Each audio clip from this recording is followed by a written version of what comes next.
Yo, yo, yo. You know the vibes. It's Dolo Ren. It's our boy Jose. What's going on, Jose? What up, Dolo? What up, what up, what up? You ready to talk some UFC? Shit, my boy Jose just came back from where was it, Cancun?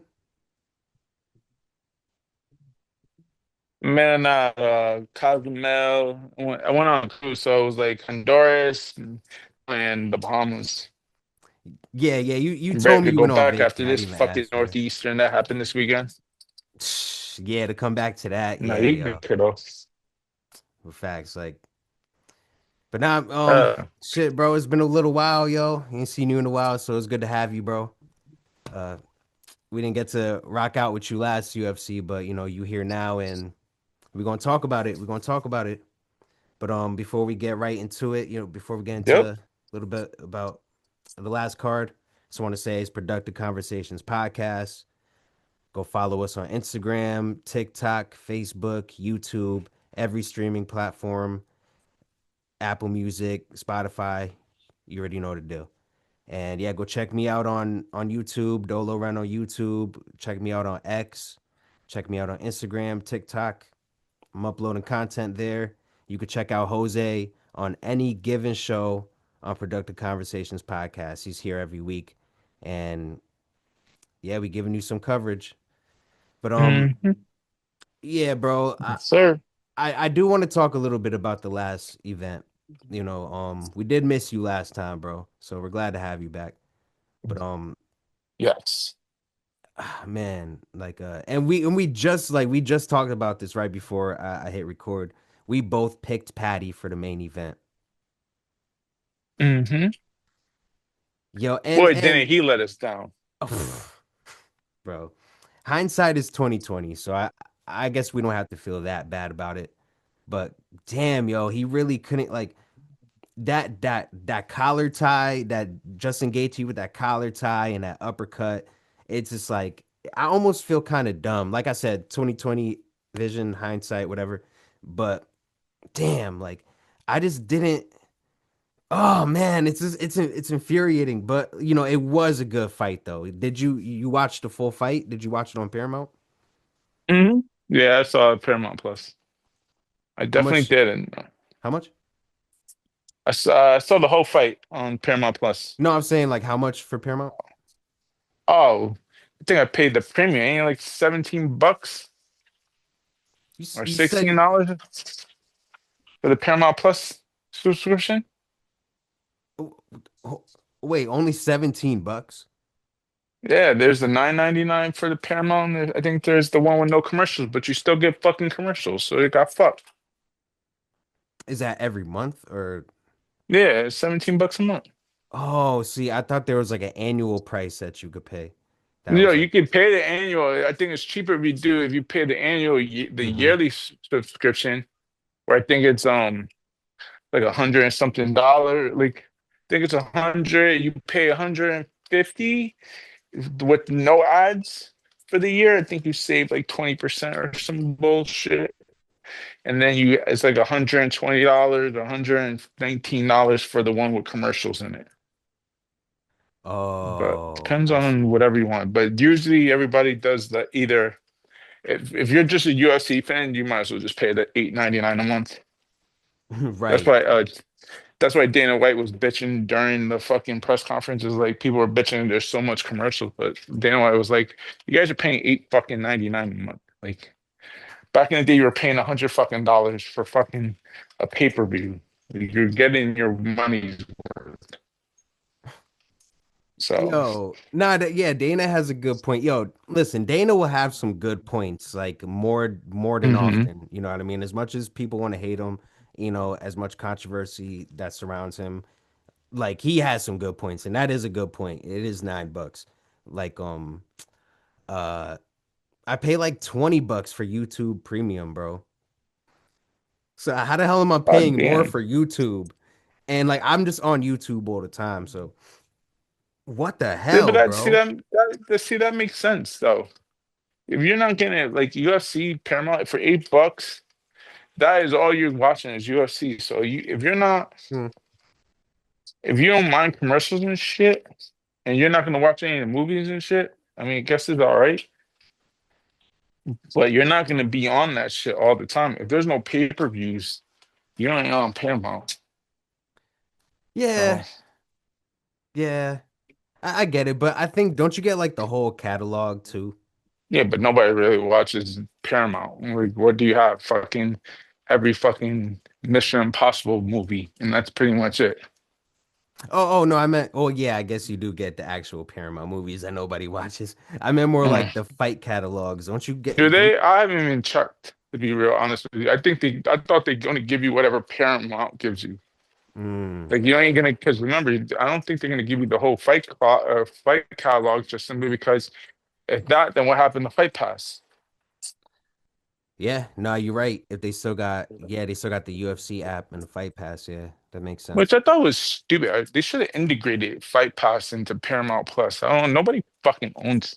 Like nobody's gonna watch a bunch of nobodies on fucking Fight Pass. See, I was under the assumption that it was integrated and then you got No, that with the Paramount. Okay, yeah, that, no. okay. I Uh, think the only the well, I haven't checked. I mean, I haven't looked to be honest with you, but the only thing they keep promoting is last Saturday's card everywhere. So that's the only thing you could see. But I'm gonna be real honest, I haven't checked. hmm. Well, yeah, I guess we'll get back to that in a future point when you check or when I end up getting the premium subscription myself. But yeah, that would make it a little bit more, worth the money. But 8.99 isn't bad in general anyway to watch, the new events that come out every time, so every month. So yeah, but I mean, I think we kind of got sidetracked there. You better get that now because they just announced a price increase. So get ready for that.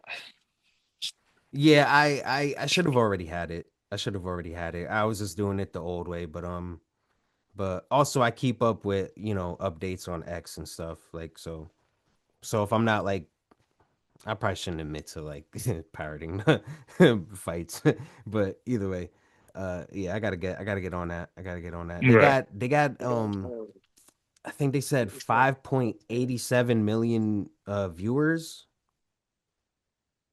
for the stream. Hmm. It was some That's crazy. crazy. Is it really though? I What think was it so. what was it when Fox had it on the Fox first show? Oh, I don't know those numbers. I don't know. I'll be honest, I don't know. But I would assume, for someone like Paddy, who's more popular in the UK, uh, oh well, that doesn't even matter because it's streaming worldwide at that point, so it's not just American numbers. Yeah, nah, you're right. Yeah, I guess it could be a little more, but I think Justin Gaethje, he's like a what do you call that? Like a cult fan favorite, whatever. Like he's one of those guys, like one of those guys that will always have a core Journeyman? following. Say it again. A journeyman? No, no, I no, no, just no. No, more like um no, I was saying like he's someone that's just always gonna have like a core fan base, like not journeyman, but he has a diehard fan base. I get it. yeah, yeah, He yeah. That's a good way to put it. you get your money's worth with him. So yeah, you had those people tuning in. If the Amanda Nunez card didn't get cut, then maybe we would have saw some more numbers there. But I thought 5.87 for the first event, Patty and Gaethje headlining. I thought that was straight. I thought that was straight.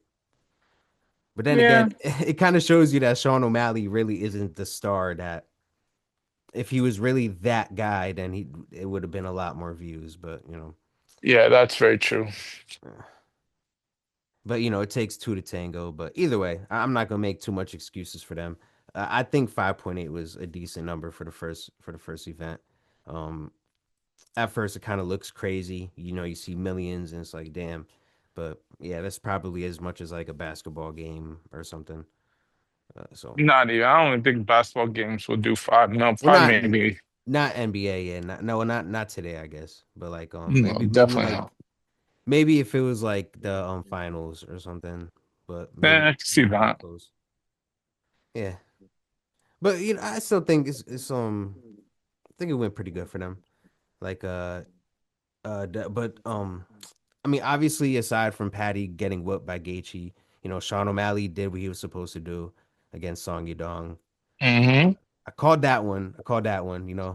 Uh, what else? Who else fought? It was yeah, it was Arnold Allen, my boy Arnold Allen came back, had a good fight with Jean Right. Silva. That was a really tough one to call, but and I was being honest that I did have a biased pick towards Arnold Allen, but I think he showed, his pedigree out there against somebody, that's ranked like number 6 right now, I believe, Jean Silva.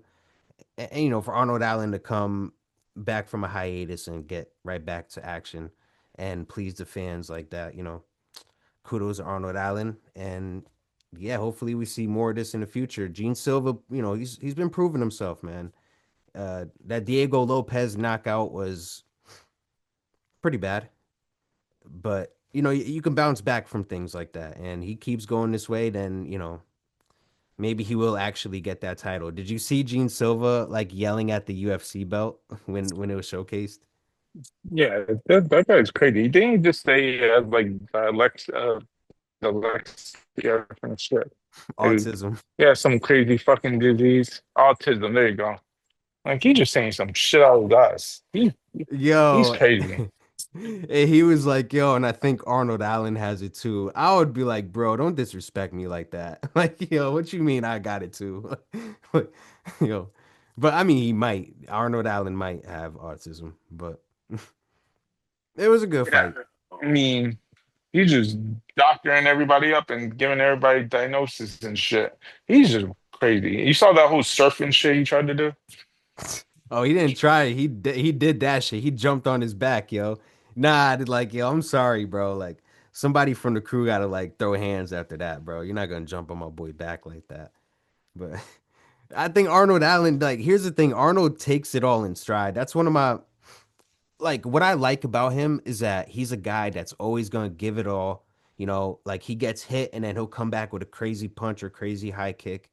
And he's just his tenacity and grit is there. And he has a decent IQ. Like you said before in past shows, like, yeah, he might not be the guy that touches a belt, but he's a guy that will give you a great run for the money.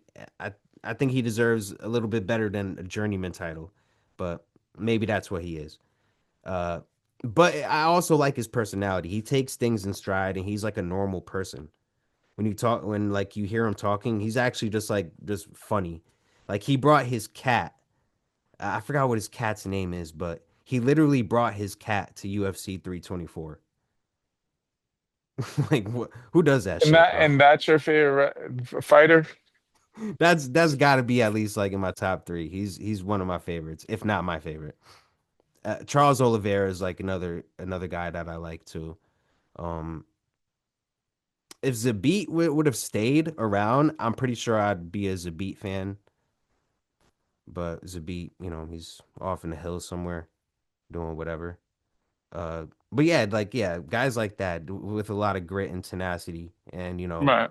that come with it, and have some kind of knowledge. You know, like Michael Chandler wouldn't fit that description for me, just because like he doesn't have much of an IQ, but But he's not he's tough. entertaining to you? He's tough. He's tough and he's entertaining, but like I wouldn't be able to say like, yo, that's my favorite fighter, like or like one of my favorites. Like he's fun to watch. He's just not one of my favorites. I think he's a stupid fighter for waiting all these years for Conor McGregor that he'll never get. Yo, and Dana's making it clear. Dana's making it clear that he's not getting that fight. Yo, that shit is I mean, so funny. I don't blame Dana. I agree. Like that shit ain't happening. Yo. Like you're probably gonna give Gaethje Conor versus Gaethje, Hmm. to be honest, in the White House. Bro, I'm hearing Connor and Gaethje, and I read somewhere on X, I saw a tweet that says something about maybe Connor and Patty. Conor and Paddy, if you're doing it, if Gaethje doesn't want to fight the White House, you give Paddy versus Conor. Yeah. It's because they're both gonna stand up. They're, Connor's definitely gonna have knockout power. Paddy shows he has no knockout power, and Connor got to have that ground defense for Paddy. Mm-hmm. But I think it showed that Paddy's is willing to stand and bang with them. So it's an interesting fight, English versus Irish. They're gonna have everybody watch. Probably wouldn't be one of the biggest cards or dream matches if you really think about it, because everybody puts Paddy as the next Connor. Yo, I like how I'm just letting you sell this card, bro. I'm letting you sell this because I'm becoming convinced the more you talk about it.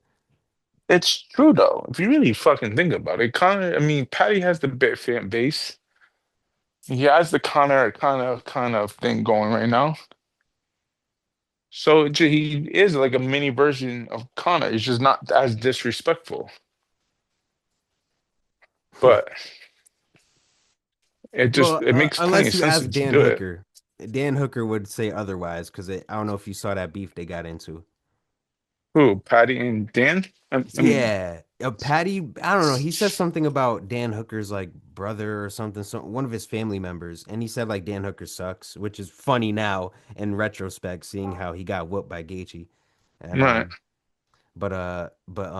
Dan Hooker like went for the jugular. He was like, "Yo, you like you led your friend to commit self deletion." Sus. I can't say it. Yeah, we can't say it. Um, Yeah, self deletion.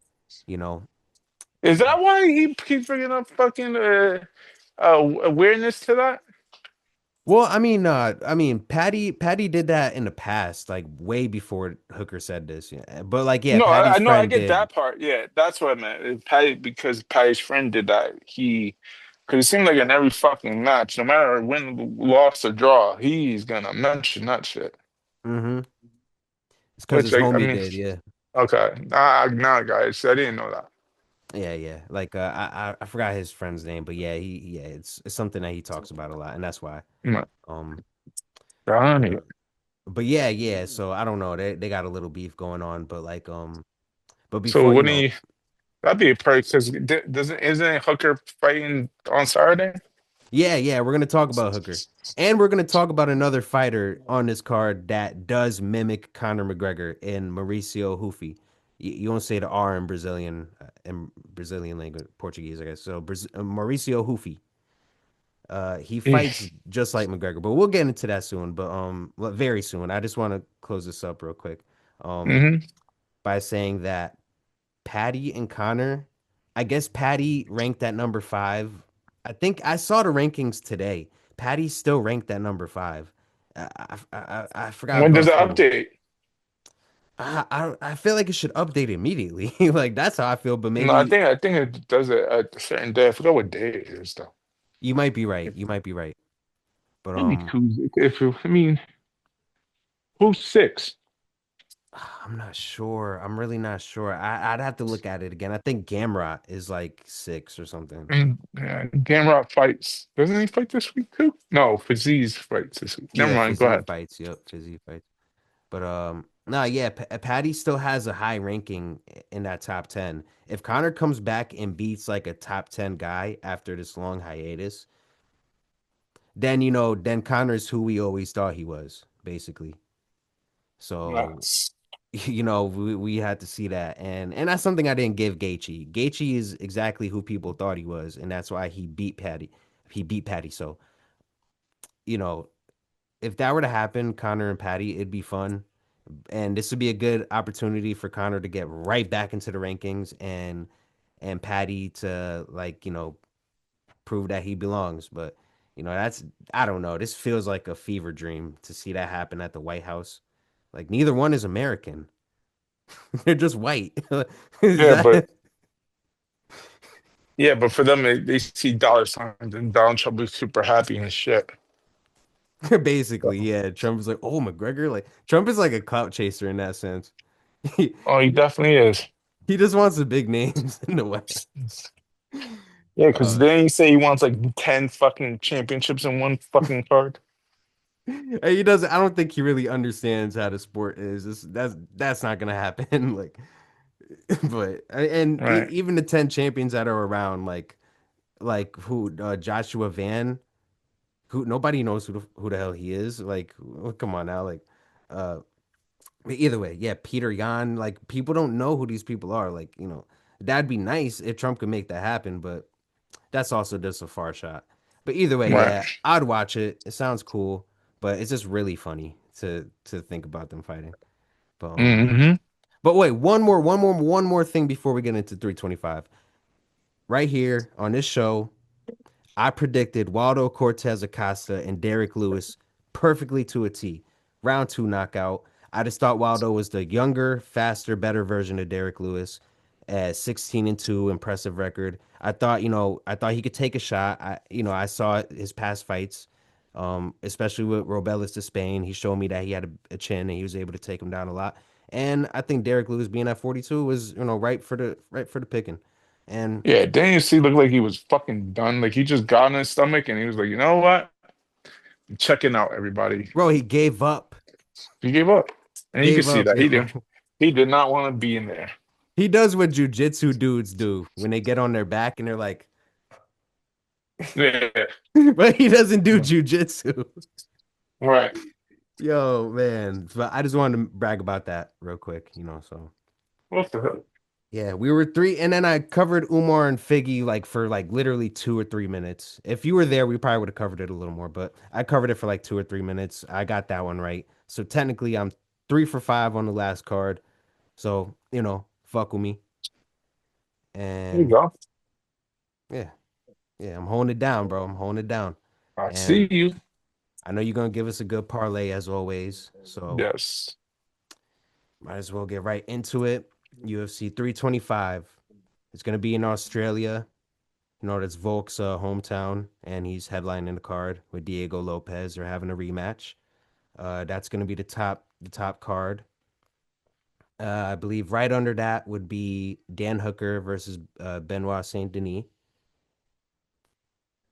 Before that would be Mauricio Ruffy and Rafael Fiziev, two really game fighters. Like Hooker and BSD too. We'll get into this, real soon. But yeah, those are the top three fights on the card.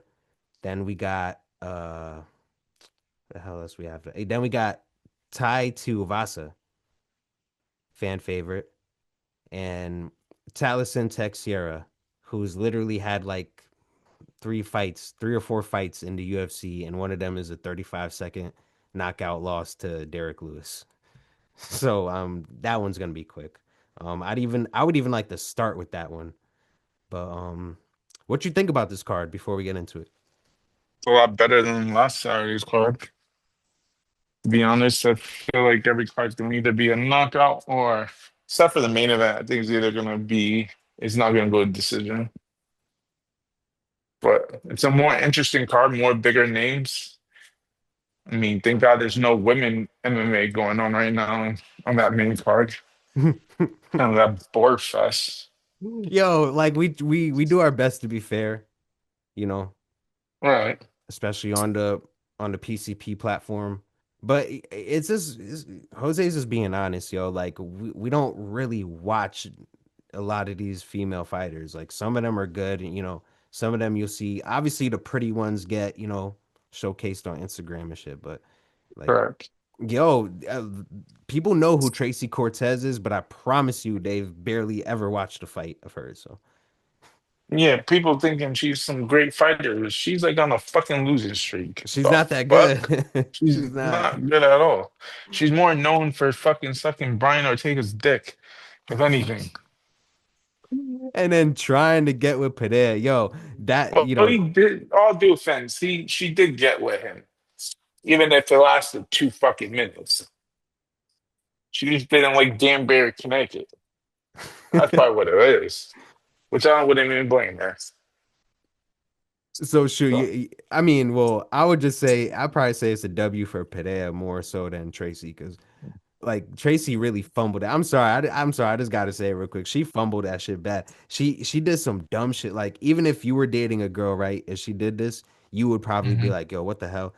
She like recorded herself and Padilla in the background, and she said, "Hey, babe, are we gonna get married soon?" Yo, you gotta watch the clip. I wish I could bring it up, but I didn't have it ready to go. Padilla looks at the camera and is like, "What the hell?" No trauma. Yeah. Yo, he was almost offended. He was like, "What the hell?" Like, yo, we just started dating. You're talking about getting married. Like, even if it's a joke, bro. Like, even if it's a joke, you know how women try to like test the waters to see what they could get away with, type shit. Like, Mm-hmm. you know what I mean? Like, that Hell was a yeah. huge setup. Oh my God. And oh man, that was a red flag like none other, yo. So Tracy, yo, you Well, gotta, now we know why it lasted 2 days. bro, Tracy gotta step, yo, she gotta do better, yo. You can't, yeah, you fumble that bag. And it looked like Padilla was going for it because she was around the family. Like, you know what I mean? Like if I bring a girl around my like if I had kids, I don't got kids, but if I brought a girl around my kids and stuff and my close circle, that means I rock with you. That means I really respect you and like want you around. But either way, yeah, that's just really funny. Yeah, thank God we don't gotta, cover no women's MMA this time. Shout out to Rose though. Shout out to Rose. She got robbed in that fight with Silva. And yeah, it hit her real bad. She was crying on camera with the fans and stuff. But the fans were showing her love, yo. And she really has a lot of fans. Like it's crazy. Rose gets love, so shout out to Rose. Yeah, But but don't you feel like if you looked at her body, she looked like she was not ready for this fucking fight. Like you can tell by the weight, like how she looked. She looked like sluggish a little bit. She she looked like did. she was underprepared. I don't know, it was because of the long layoff he was having. Like it just felt like that wasn't Rose. Like the Rose we got on Saturday wasn't Doug Rose. It was just I'm at the last tail end of my fucking career, and I'm just trying to make one last run, and that was it. So she could definitely do better. Yeah. Yeah, and I like that you give her that respect that she is still trying to give it a run, because Hmm. some Well, I people mean, could have been like, oh, fucking she's just women. trying to get a bag. Well, let's be real honest. The women division is trash right now. Can someone give me any division? Name me the top five in the division. I'll wait. Fucking wait. You only You could know say Manny Kayla Harrison, Nunez, Kara Harrison, Manny Nunez. After that, who? And then you can go fucking Shavlenko and Grasso. fucking Grasso, and then who? Then you have Wei Lee, then who? Fucking you ain't like that's it. That's why we get these women MMA fights are trash. I love women MMA, don't get me wrong. Like some of them bang out, but bro, like the newcomers, like there's a real problem Yeah. in women MMA right now. And that's why I think you only have one women MMA fight on the card on Saturday, and it's a fucking prelim. Thank you, Dana White. Well said, yo. I mean, nah, you can't really say it better than that, because, like, yeah, there's no product. There's just no product to sell. So No, yeah. yeah, no stars, nothing. I mean, think of it: Whaley, Shevchenko, Nunez. That's it, and they're like one more fight, two at most, and they're done. So what are you gonna do next? Like Grasso's super inconsistent. You ain't gonna make her a star. Yeah. Kara Harrison, who do you put against Kara Harrison? She's gonna just have the same problem that she had at fucking when she was in the what's the fucking MMA she was winning those tournaments. Oh, She was in PFL? another promotion. Yeah, Kara Harrison? Yeah. It's PFL. See, I She didn't was follow her that far back. she was they for years everybody wanted fucking Mana Nunez versus her because you know how you ever watch PFL? They do fucking tournaments now. So Not on the regular. I don't watch it regularly, but she I do rock with always PFL. she always wins the tournament. She always made $1 million. That's why she never went to UFC. She was kicking everybody's ass. Oh, they still do Like, that? They still do the $1 million when you win the tournament? yeah, I'm not sure they well, PF, I'm gonna be real honest with you. And that fucking promotion is pretty much dead. So Thanks say to this. Ngannou. Thanks to Ngannou and Jake Paul. Thank you to both of them. Because remember, P- Yo. PFL signed Jake Paul to a contract, which, by the way, today his contract expired. So they paid this motherfucker for one fight, and he didn't have to fight at all. Damn, that's a finesse. I almost kind of respect it. Yo, like Jake Paul gets my respect. That's a finesse right there. He robbed a bank with that one, yo. Yep. But Ngannou, I can't give that same respect to. Well, Nagano That's fought really one time, fucked up. but who are they gonna? Who is he going to fight? Bro, he was supposed to start the PFL Africa and he didn't Yeah, like nobody. Yo, he didn't even show up to the event in Africa. I don't know if you heard about that. He didn't even show nah. up to the event. Nobody even shows up when it's fucking free on TV. So Bro, he had obligations, bro. Like he had obligations. He couldn't at least do that, bro. Damn. I just never understood why. What was the whole point of that? Getting him into when you knew he was getting into boxing, and you knew he had a couple of boxing fights on up.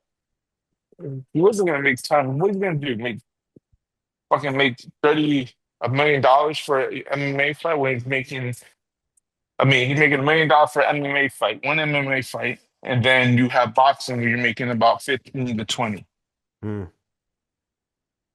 I see. They Like, should have known better. Like it's obviously more money than what we're offering to fight MMA. yeah, I mean, they should have understood that you're giving this guy money because he's a name, but you have no names for him, period. It's not like you had Fedor at the time when M1 was trying to go against UFC and shit, and that you're trying to convince high name guys to come into M1 to fight Fedor, but you brought this guy in to just steal your money. Great job. Bro, it's so hard for me to talk about this because like once you said Fedor and Ngannou, my mind just instantly went to like yo like legacy like legendary mythical matchup Ngannou and Fedor. If they have Fedor, that did they have Fedor at PFL? No. Fedor was only in M1, um, Strike Force, Strike Force. maybe I Bellator think he had a fight was in there. Bellator. I think he did. Yeah. I think he fought Ryan Bader. Yes. Yeah. And he was fighting for Pride. That was Yo, pretty Ryan much Bader it. was like the goat over there at Bellator. He Yeah, was but that nice also as hell showed. at Bellator. Yep, Ryan Bader just showed you that a scrub lightweight just fucking rocked fucking that whole division. It was a double champ for God's sakes. Just told you how much Strikeforce was trash. Yeah, it really was, yo. It really was. It's hard for them to keep up like these promotions. But like, yeah, like nah, but yo, we could talk about it forever, yo. Like as far as like women's MMA and other promotions and how they like just so much, you know. But it's kind of better that we don't because I don't know, like, but I want to go back to when you said this was a better card than UFC 324. I would say maybe the outcomes could be better, but I think the last card had better names. Are you serious? I think so. Okay, give Like me better Sean, names. well, I mean, Okay, well, O'Malley, O'Malley and O'Malley, fucking Derek and Paddy. Lewis. Derek Lewis is not a big name. He's known though. He's been on But you some. know, in the MMA community, you're right. Now, it's some people that know him like outside of MMA. I think on a Yeah, but casual level, so here's my problem with all right, you because got Fiziev's Song not a Young, name. okay, Fiziev. Okay, let's go this way. I'll explain why it's better. Mhm. Okay, all right. If you look hands down on the last week's card, you give me who's banging? Paddy, Gaethje, um, Sean O'Malley. O'Malley. Who else? Like who you know you're I'm gonna starting to get a see your bang? point. I'm starting to Who's see it. banging? When you got if you look at the other card, like you're looking at the heavyweight division, to like the heavyweight tab Tuivasa. Tuivasa, that motherfucker. only like he is going for straight knockouts. He's not gonna gas fast. He's not gonna he is gonna try to take your head off. And when we have homeboy, another nasty nigga, an up and coming, you already know he's the future of the Hmm. heavyweight division. You looking for that. Then you go to the co-main event when you got fucking Dan Hooker versus what's the name? You know those two motherfuckers are just straight warriors. You know you're gonna get a banger. Either Those are someone's fan getting knocked favorites. right. So you got that match. Then you have the main event. Think you look at the main event. You got Volk versus Lopez. Now, first fight, if you're gonna go with the first fight, cool. Like it was a one-sided fight. But they Lopez stood in there and tried to bang. He didn't bullshit. He wasn't tired. And if you look at the betting odds in this fight, it's a lot closer than it was before. Lopez got better. Lopez got stronger, and Lopez probably learned some of his mistakes in the first fight. So I think this is another one that's gonna be a banger. And so you have that. You have those. What was it? Those three. What's another match on the card? Oh, Ruffy, whatever his name Yeah, is. Hoofy with Fiziev. That's a Uh, banger. You know those two go yeah. at it. They're not bullshitting. So if I just gave you four fights. Because if you look at the other bullshit fucking card, like that woman MMA fight, then you had a fucking heavyweight fight. The guy just fucking laid down, just gave up, out of Oh, now shape. he's the guy. Now he's the guy. That's That crazy. well, Derek Lewis is shit right now. You saw how much he lost. Like the last two fights, this guy was in shape. He was ready. You looked at him. He was overweight, belly hanging over his shorts. You Yeah. knew he was done. Like you knew when you looked at him, it was like if you put money, you already lost. You already lost. You already knew.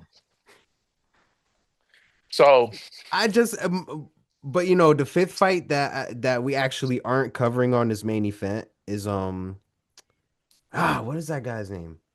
What is that guy's name? It's like Kwilinski or something. hmm Yeah, like it's just I actually chose not to cover that just uh just for I mean for time's sake really, but also just for like to keep integrity. Like I just haven't watched much of him, so I can't give you a very great like prediction on it. Maybe you could. I'd let you have the floor if you want to cover that one. I just no, I'm gonna be real honest. I'm with you on the same boat, but he has a crazy name, so I'll probably put money on him just for the fuck of it. right. No, but I have seen him talk. They have been kind of trying to push him, but I just figured because that's like the fifth fight on the main card. Like literally two people me as a fan I've never really seen hmm much of. I was just like kind of like okay, like oh that's Diego Lopez. What?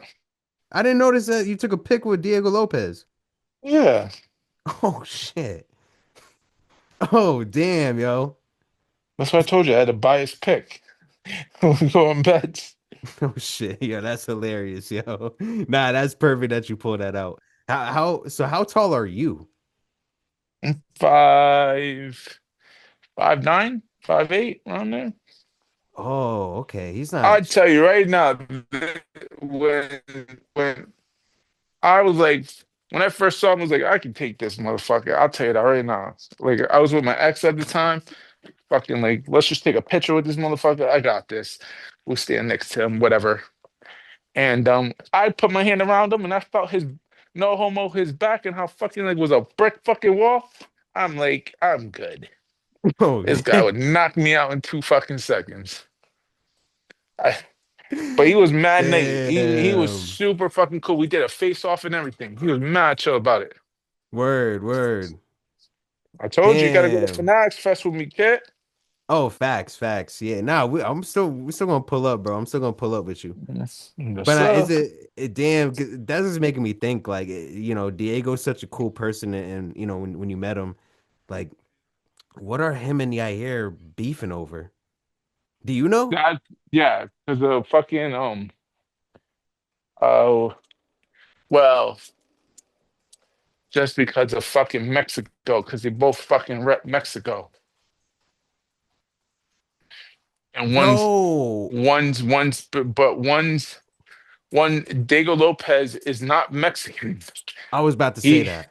He's Brazilian, but if you look at his tights, he reps Mexico. Yo, I knew I wasn't crazy, yo, because I told my Mexican homie, Diego Lopez. I mentioned Diego Lopez, and yeah, here it'd be Mhm. like Mexico versus Mexico. He's like, yo, Diego's not Mexican.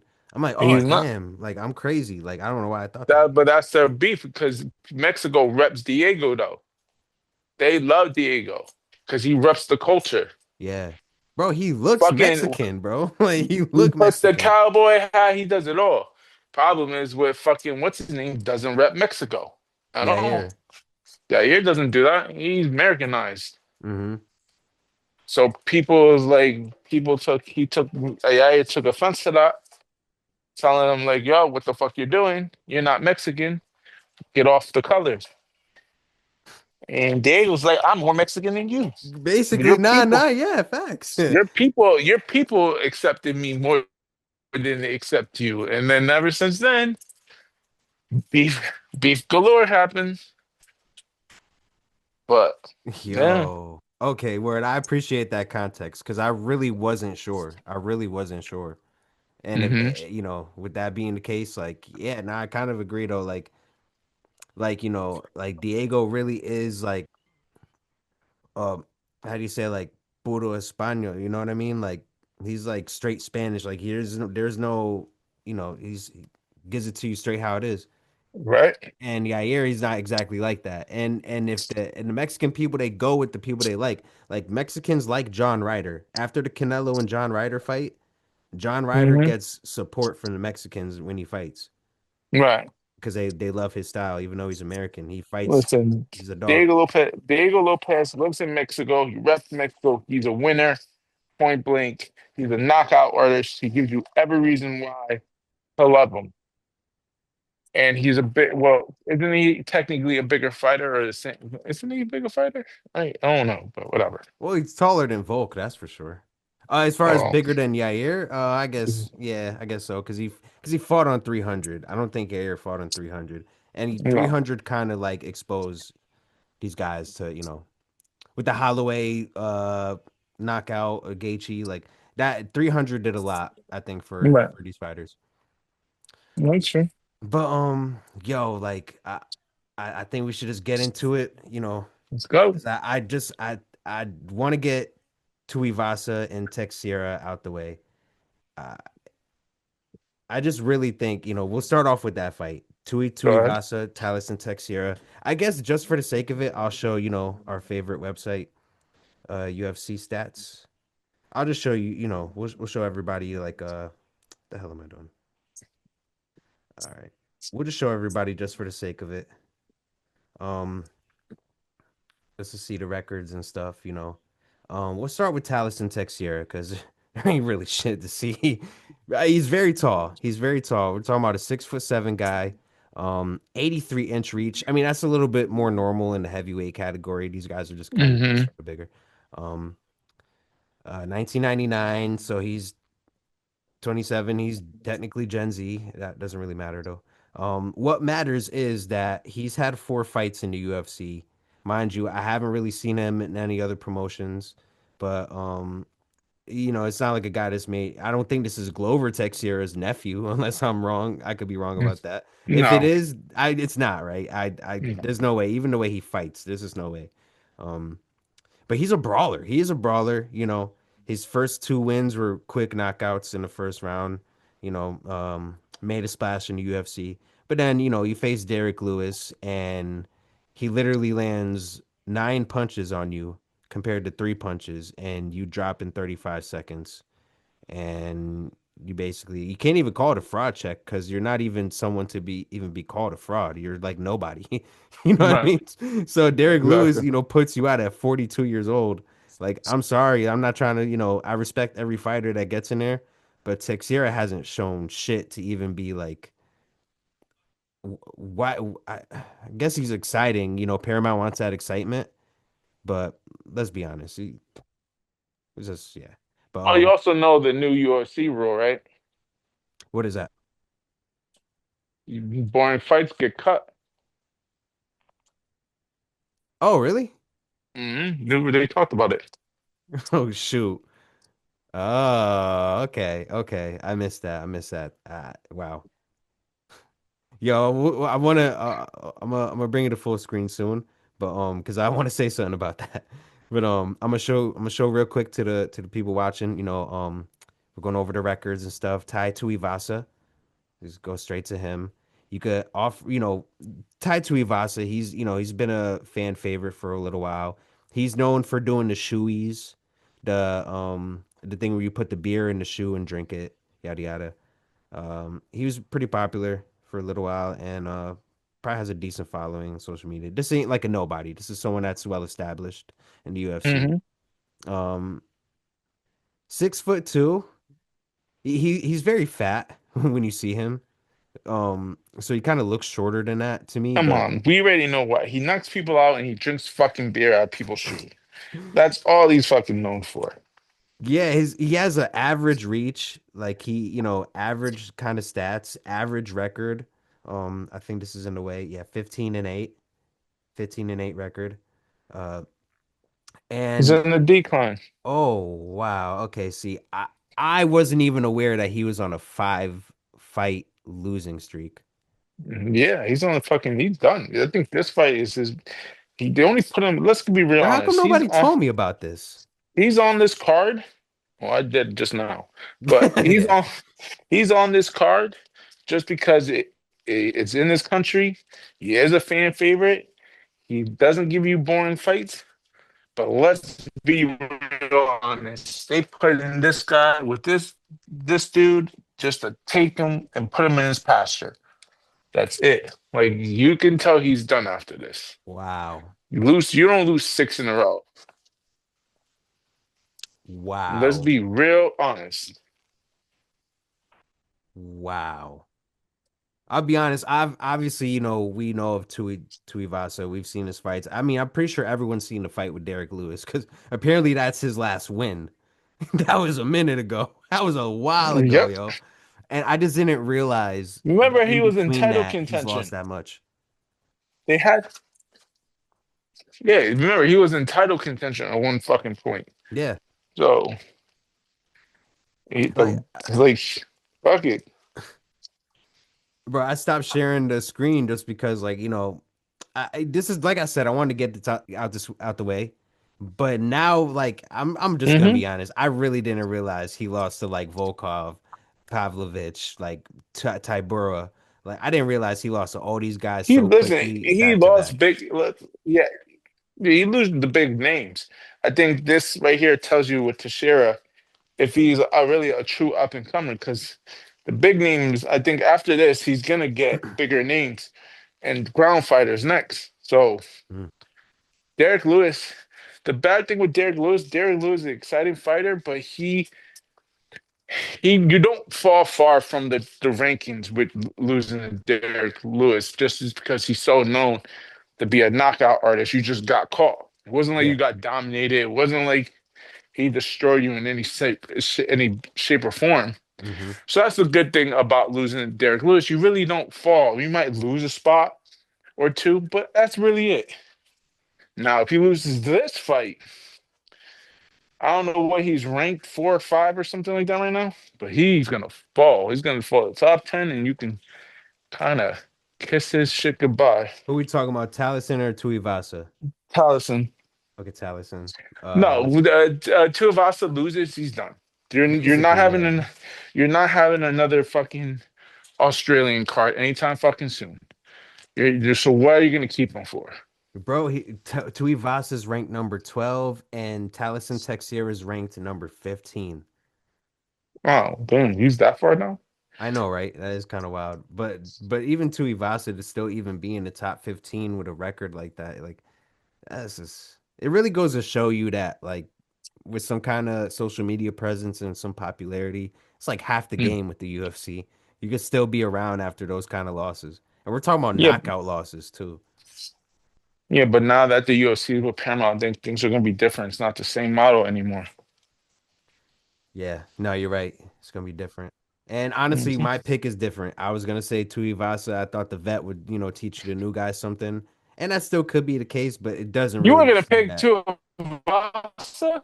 Yeah, I was gonna get it out the way. I was gonna be like, yo, Tuivasa, What Texeira's the trash. fuck? Texeira been around. I mean, but they both kind of on the same level of like ass right now. And in this case, and I think, when it comes to fight predictions, I think it comes down to questions, right? And, What kind of there's questions you're looking for?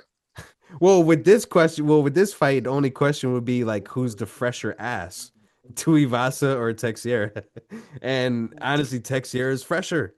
He just hasn't been rocked and socked as much as Tuivasa. I'm thinking Tuivasa will push it against the cage, really show this youngin something.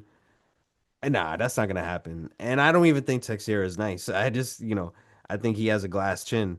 But Hmm. yeah, nah, my pick has changed. Texeira's gonna win. Tuivasa's damaged goods shouldn't even be on the roster. And after Texeira wins, you probably give him uh don't give him a rematch against Lewis. Lewis just has to retire. I don't know. Well, I Give him think at fucking 42, I think what? I think at 42 years old, I think Lewis is definitely done. I think he's done. I think you only can go so far with Lewis. Lewis is not going to get a title contention, so you're only doing this for a paycheck and you're a fan favorite. I Mm-hmm. totally get it.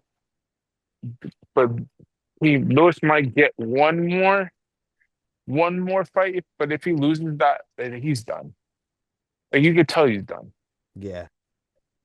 Tuivasa, dude, that motherfucker's just trash. He just got lucky knocking people out. Got a couple of back-to-back knockouts. Fucking doing little shoeies everywhere. Mm. Became a fan favorite, and that was really it. It wasn't like he was fucking good. It wasn't like he had skills. It wasn't like he's a fucking like world beater. Yeah, He nah, was. yeah. He's just a guy that likes drinking fucking alcohol in people's shoes. Yeah. Like when you're losing to Rosenstruck, you know, eh, Right. you're Like going your to career split is decision with shit. Rosenstruck, you're not going nowhere. Yo, imagine how fucking trash that fight had to be. Fucking split decision. Jesus. My God. Wait, and I think Tybura already fought. I might be seeing this wrong. I think Tybura probably already fought Texeira. Wait, let me check. I might be wrong there. Yeah, I think I'm wrong there. No, no, no, they did. No, yeah, yeah, yeah. Oh no, no, I'm sorry. I'm sorry. I'm confusing. I'm being confusing. So yeah, I guess if Texeira wins this, you give him Tybura. Tybura is like, higher in the rankings and, I don't know. I guess Texeira continues his journey. I just don't think it goes far. But I do think I said this in the last episode. I think Tom Aspinall should vacate the title. Not because he's trash, but it's like, I, Damn, you fucking mean as hell. What the fuck? I just don't think interim titles mean shit. It doesn't, but if he gives rid of the title, does it still mean shit? Like, then I guess it would be vacant, and then you'd fight for a vacant one. Well, okay, but here's my problem with that.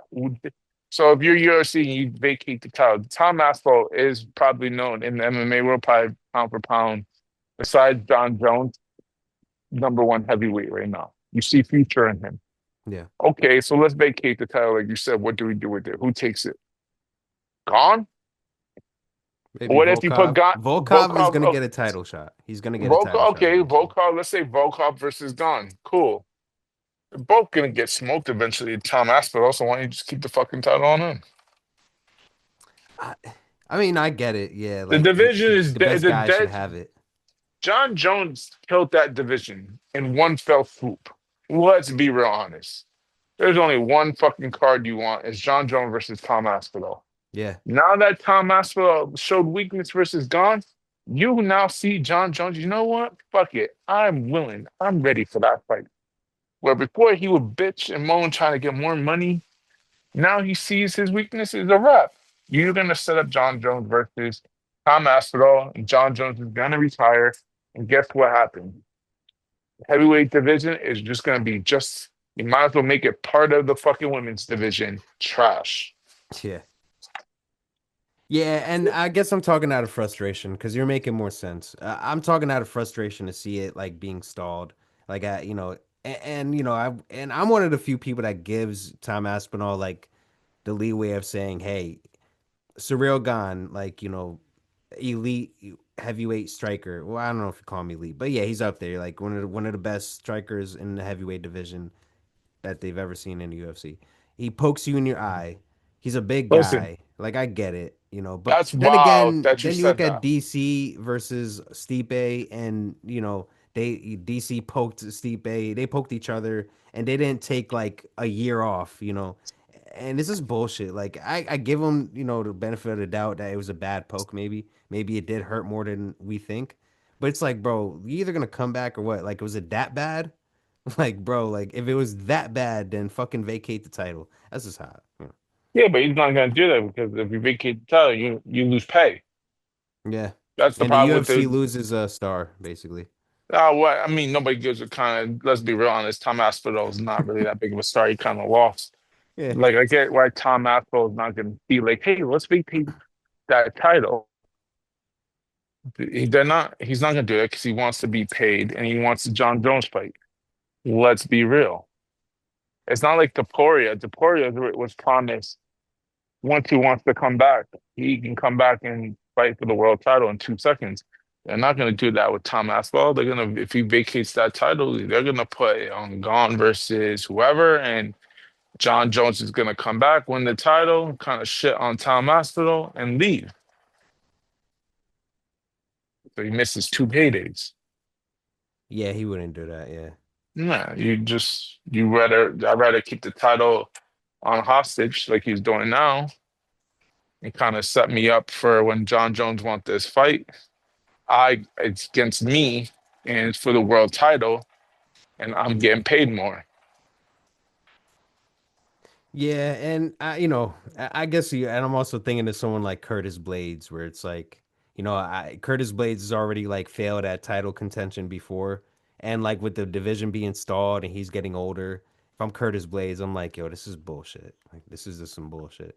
But nah, yeah, the best guys have to stay with the Yeah, belt, but and nobody's fucking rushing to have a Curtis Blaze fight now. Like I can nobody's going like I gotta get the 8.99 Peacock for Curtis Blaze, you know what I mean? well, no, Waldo and Curtis Blades. Waldo was talking about fighting Curtis Blades, and I did. Funny enough, I did mention that Waldo should face Curtis Blades for the next title shot because I think Volkov's already kind of fought for. I know I don't think Volkov's fought for the title. He will get a title shot eventually, but um, maybe Waldo and Curtis Blades like have a good scrap, to see like, and if it's really good, if Waldo performs very well, then he gets a title shot, type shit. But you know, uh. Yeah. I guess yeah, Curtis Blades ain't gonna fucking win. Yeah, and like a lot of stars would have to align for Curtis Blades to be the heavyweight champion. That's like that's Right. a far fetched dream, and I'm sorry, Curtis Blades, like, but that's just kind of He's reality. yeah, he's good, but he's boring as shit. Yeah, that too. There's no special effects when you watch Curtis Blades at Hmm. all. Right. But yeah, heavyweight division fucking reeks. Sucks. It basically reeks. Yeah, so Hmm. we got our picks. Yeah, Texeira is gonna take Tuivasa out. He should retire, and Texeira fight somebody up in the rankings, probably like Tybura, and we'll leave it at that. Cause, Right. but like before we go on knockout loss, what you think? Oh, good question. I mean, you would think it has to be a knockout. Can't see it going 3 rounds. Can't see it going 3 rounds at all. If it is, boy, oh boy, that fucking card gotta suck. And yeah, I think it has to be a knockout. I think they're gonna stay in Bang. So Man, I think now I don't want to be cliche and say second round, but yeah, maybe Tuivasa sticks around, for like the first 2 rounds and takes some damage, and then maybe he gets knocked out in the third round. I'm gonna say right. that. Yeah, I can see that. First round possible, but I'm gonna go third round. But yeah, we basically agree on that one. We agree on that. Yeah. Yeah, let's get that one out the way. Um, the next one we got to talk about is this one's a way better fight. Fiziev versus Mauricio Hoofy. So let me pull up their stats real quick. Hmm. So boom, we're back at the stats now, and let's cover Hoofy first because he has a shorter career in the UFC, and he's been on a uprise in popularity. So he's part of the Fighting Nerds gym. Right. He's 5'11", 75-inch reach. He has a real Conor McGregor karate kind of stance. Um, he picks his shots pretty well. As you can see, he's not a submission artist if you look at like his stats here. Hasn't hasn't even really fought long enough in the octagon to throw a takedown. Uh or shoot a takedown, I mean. Mostly a striker. Striking defense is pretty good, a little bit above average, not bad. But then again, this is based off of 4 fights or a few fights really. Um he beat King Green, I don't know why I don't really like calling him King Green. He's still Bobby Green. He beat He's Bobby Bobby Green. Green. Bobby, He's definitely no king. right? Yeah, like nice try though. Nice fucking Right. try. Bobby Green got knocked out in one round against Mauricio Hoofy very quickly. And yeah, Bobby Green's just, he's a lot older. He's I wouldn't even say a decline. I wouldn't say a decline because he never really had an incline. So Right. like, yeah, that's a good win for Hoofy though. Um, Right. but then Benoit Saint Denis, our boy, uh, the man that made me look stupid a few like 2 cards ago by knocking out what's his name, Dariush. Mhm. Yeah, he ended up taking down Mauricio Hoofy a bunch of times. It seemed like more than 3 takedowns, from what it says here, but yeah, Right.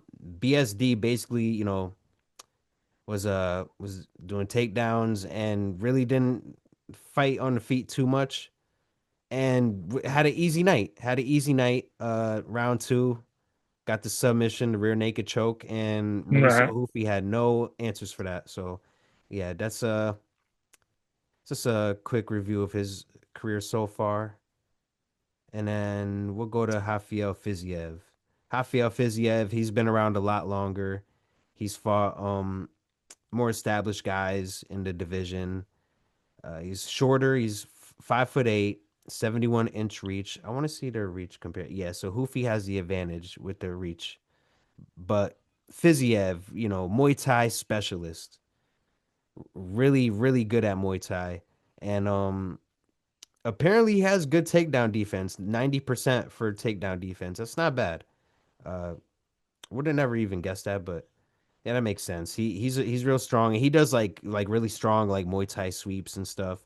He has a really strong clinch game. He throws all type of strikes. He's not as cerebral as like you would think like an elite striker would be, but he has a ton of he has a deep bag as they like to say, in basketball. Like he's got a deep bag, and he could throw any shot at any given moment. He's fought guys like Matthias Gamrot, lost to him, got knocked out, but bad way to introduce his resume. Uh, but yeah, he's beaten RDA before. Uh, he beat a better version of Bobby Green than Hoofy did. I like to put that out there. Yeah, RDA in 2022, not like the greatest victory, but it's still RDA. You got to knock out in the fifth round. But he's been on a losing streak since he lost to Gaethje the first time. He lost to Gaethje twice and lost to Gamrot. And in reality, that's just two people. Yeah, aside from his debut where he lost to Mustafaev.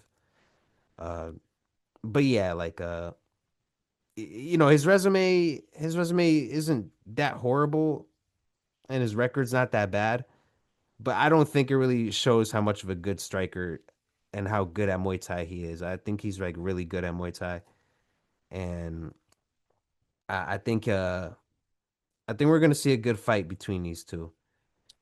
Okay, Even so who do you have? Because you're trying to convince me to go the other way. It ain't working. I mean, I got Fiziev, bro. Do you really? Yeah. Oh, I'll pick Ruffy. Yo, I don't. I just don't. Here's the thing. Like, from the little I've seen of Hoofy, the little that he's actually shown. Um, Hmm.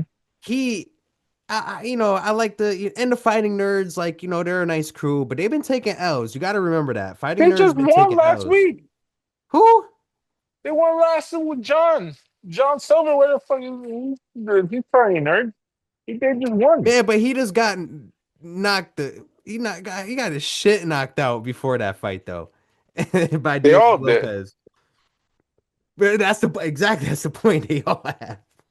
Like Carlos Prates is doing great though. Like Carlos Prates has been up and down, but like he has a future in the Wow. sport. Uh, and I don't want to damn the rest of them to say that they don't. Hoofy could still, show us what he's made of. But I just, I see him fight. I don't see really. We haven't seen no jujitsu prowess. Like he got choked out by BSD. BSD is strong. I wouldn't call him a jujitsu specialist, but he's very strong. But with Hoofy, it's like he gives you that Conor McGregor. He gives you that karate stance. He gives you them, them pot shots, some quick shots, and he has you thinking. He's measuring your distance. But he's not McGregor. I don't. He doesn't have that power. He doesn't have that power that McGregor has. Uh, and he doesn't have like the deep bag that like Fiziev has. You know, I would say maybe he. Nah, I think Fiziev is faster, bro. I was gonna say maybe he's a little faster, but nah, I think Fiziev is probably faster, just a bit faster. And with his arsenal, he's able to land knees quicker. He's able to land, that like Muay Thai high kick a lot quicker. Like and Hoofy doesn't, yeah, Hoofy hasn't really shown me that, that deep of a bag. He's shown me to be pretty, he's shown to be pretty athletic, but I don't really see it. I don't see that MMA prowess in him. You know, he probably would be a decent boxer if he focused on boxing, but I don't see him being able to like hang with the big guys at his weight class. What are they, a lightweight, right? Yeah, lightweight. I don't see it happening. I don't see Hoofy being able to do it. I think Fiziev has kind of proven a lot in his fights, and he's just more experienced. We're almost talking about compared to Hoofy, he's like a veteran. Like he's a guy that's like earned his keep and earned his place. And I really do think with Fiziev and Rufi, I could almost see like I might have to. I'm gonna be honest. I'm gonna have to go just like with Tallison, Texeira, and Tuivasa. I'm gonna have to go round three knockout for Fiziev. I think he wears Hoofy down. I think he wears him down. I think he beats him up in the clinch. And that's one thing when BSD was able to put his hands on Hoofy. I feel like Hoofy kind of crumbled.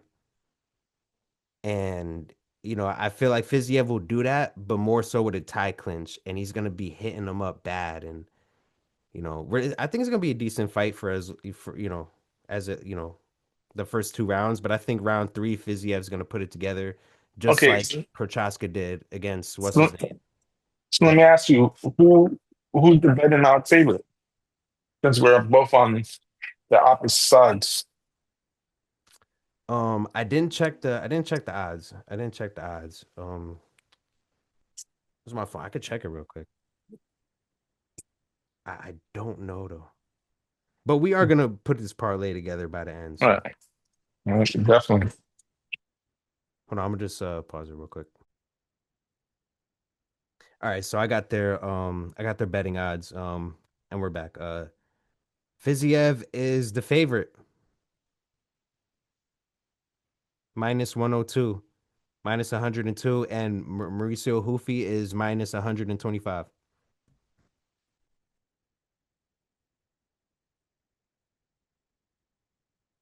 So I'm thinking that, I mean, the odds say it right there that Fiziev is a favorite. On top of him being more experienced and I think just having a better arsenal. You said Fizzy is minus what? Minus 102 and Mauricio Hoofy So is Hoofy's minus 125. minus 125, minus 125. Oh, I'm So dumb as hell. Nah, you right. Hoofy's the favorite. No, you're right. You're right. I'm dumb as hell. About the they're the favorites. I'm about Still to start close betting. though. Nah, you're right. I'm dumb as hell. I didn't. It's a pick 'em fight. Yeah, yeah, yeah. It's close. It's very close. Yeah, it's definitely a pick 'em fight. So the toss up. So I mean that can make or break your parlay. Let's be Now, real honest. honestly, but as far as Fiziev by KO, it's a plus 480. It's a plus 480. So it's Um, so 4 plus 480. That means the likelihood chances of him knocking someone out is slim if you're at plus. let's compare it to Hoofy. Let's compare it to Hoofy. Hmm. I won't pause it this time. I'll just get straight to it. Yeah. Hoofy. Hoofy. Okay, all right. Yeah, Hoofy is a favorite because for Hoofy to win by KO, it's plus 320. Yep. I just don't agree. I just don't think he's really shown enough to like get that kind of betting odds. I see your point. But I don't think doesn't do the same either. Well, Fiziev's at least been there. Like you got to think the second Justin Gaethje fight, he fought on short notice, and he went the distance with Gaethje. And I think I don't know if he really won a round, maybe round one, but yeah, Gaethje was putting it on him. But it was a short notice fight, Let and me that's ask you a kind of question about Gaethje. When's the last time he knocked anybody of like one straight out fight? last time he knocked someone out. Last time he won a straight knockout fight. I mean Poirier. I guess Poirier was his last knockout. You realize that Corey is like 40 now or some shit. Poirier ain't no fucking 40, bro. He like He's up. 36. He fucking right up there. Yeah, yeah. Yo, these guys are up there to like, and that's another problem with the UFC. But yeah, keep going. Sorry. There's no stars. The problem that's the problem with the UFC is the UFC markets the UFC, not like how it used to be back in the day. In the beginning, UFC used to have Frank Shamrock and Tito Ortiz. You market the stars. But then people, stars like Tito Ortiz and them, start being like, "Well, you need me," and start using it as a bargaining chip. Mm. And then UFC smarten it up with the Ultimate Fighter, and it's like, you know what? Fuck these has-beens. I'm just gonna market the UFC and let it be. And that's what happened now is 15 years later, you kind of now stuck with no stars. So now you have no reason to watch unless your name's Conor McGregor. But Yeah, yeah. We're trying to find out how you could get back in, but my, but all right. So as this relates to Fiziev and Hoofy, why is that Hoofy's gonna important? win. So Hoofy's gonna win by knockout. how do you think that happens? I think Kofi's gonna catch him while Fizz is trying to bring him down or clinch him. I think he's gonna catch him. He's gonna catch him somewhere in between one of those things. I think he's gonna stand up with Hoofy, and Hoofy's gonna outstrike him and kind of go from there. And then he's gonna try to bring him down. Try to bring him down. Hoofy's gonna catch him. That's how I see it. I probably can He see has it the in. reach to do it. He has the reach, and he does have the reaction and like the reflexes to catch Fiziev. I think I would say his Right. reflexes are a little bit fresher than Fiziev. I just don't think his actual motor skills are better. I know that sounds weird to talk about motor skills in a fight, but I just see Fiziev. He just operates like a machine, and like he's like a tech. He almost fights like a Tekken fighter. Like you Yeah, got to but kind of switch it up. Like that's great. But you also realize that if you like a Tekken fighter, you're taking hits. Gaethje's one thing. Gaethje is 30 something years old. You're fighting a 30 something year old fighter that's been in wars. Now you're fighting Hoofy, fresh, young, strong, fast. It's a different ballgame. It's the opposite of Gaethje. And I he's see. gonna try to Okay, bang out. okay, you brought that full circle. I kind of figured that was kind of where you were going, but I just didn't Mm. really know exactly. That makes sense. I get it. I just you do have a point with Fiziev, like Fiziev. The one thing I noticed, because like I said, like my bread and butter was always boxing, when I was younger and even up till now. But obviously I've been watching UFC for like a long, long time. But one thing I see with these fighters, I always look at fighters and see if they have head movement.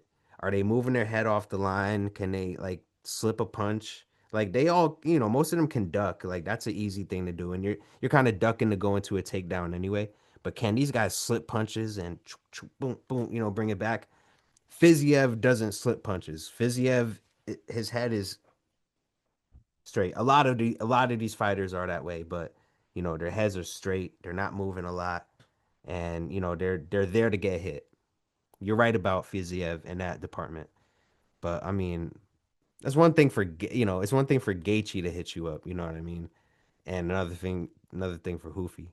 Uh, I think it's a good point, but I I see Hoofy as kind of similar. Like he's not moving his head a lot either, and he's very slick offensively, just not slick defensively, really. And and one thing I noticed against BSD when Hoofy was backing up, he didn't really he I don't think Hoofy could fight backwards.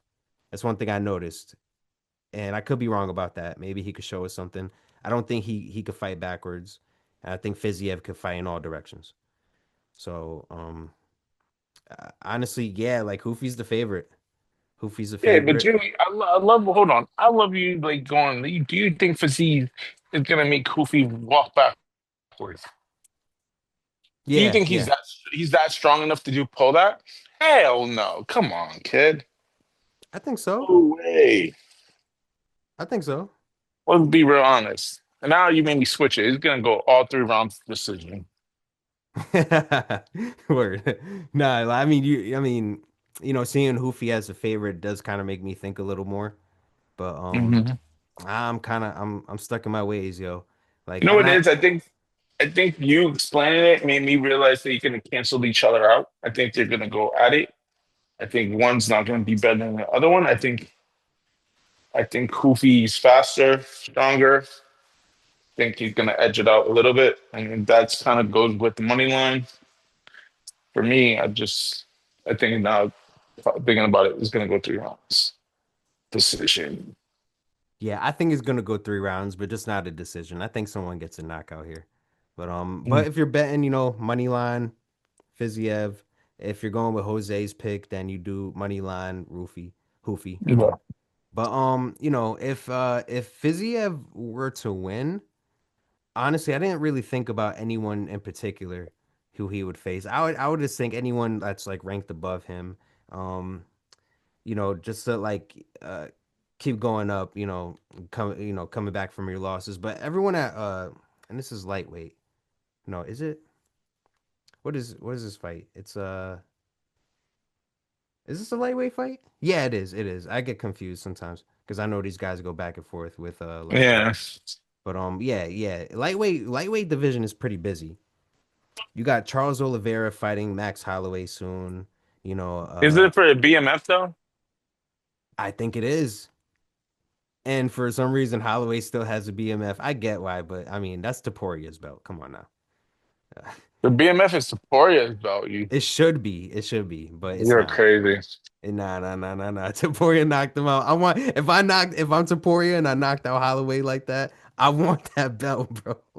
Run that belt, yo.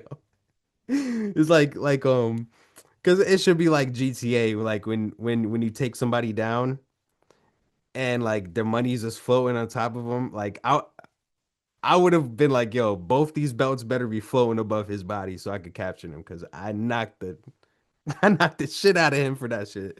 Like I would be campaigning for that. But it's good Oh, that I Holloway would got definitely agree with something. you on that. Word. Wait, you said agree? Yeah, well, when you say it like that, Facts, right? Right, bro. But yeah, no, it's cool that Holloway got a little, token to hold on to and makes it worth fighting him. And he's still Holloway, so Charles Oliveira, Holloway, that's gonna be a good fight. Arman is getting screwed in every way possible. He deserves a fight. I mean, he deserves a title why? shot. Oh, you don't screw the UFC. That's his fault. Yeah, of course it's his fault, but like we're talking about like competition wise, like Tito Ortiz fucking disrespected the shit out of Dana White. Couldn't Yeah, really deny Tito.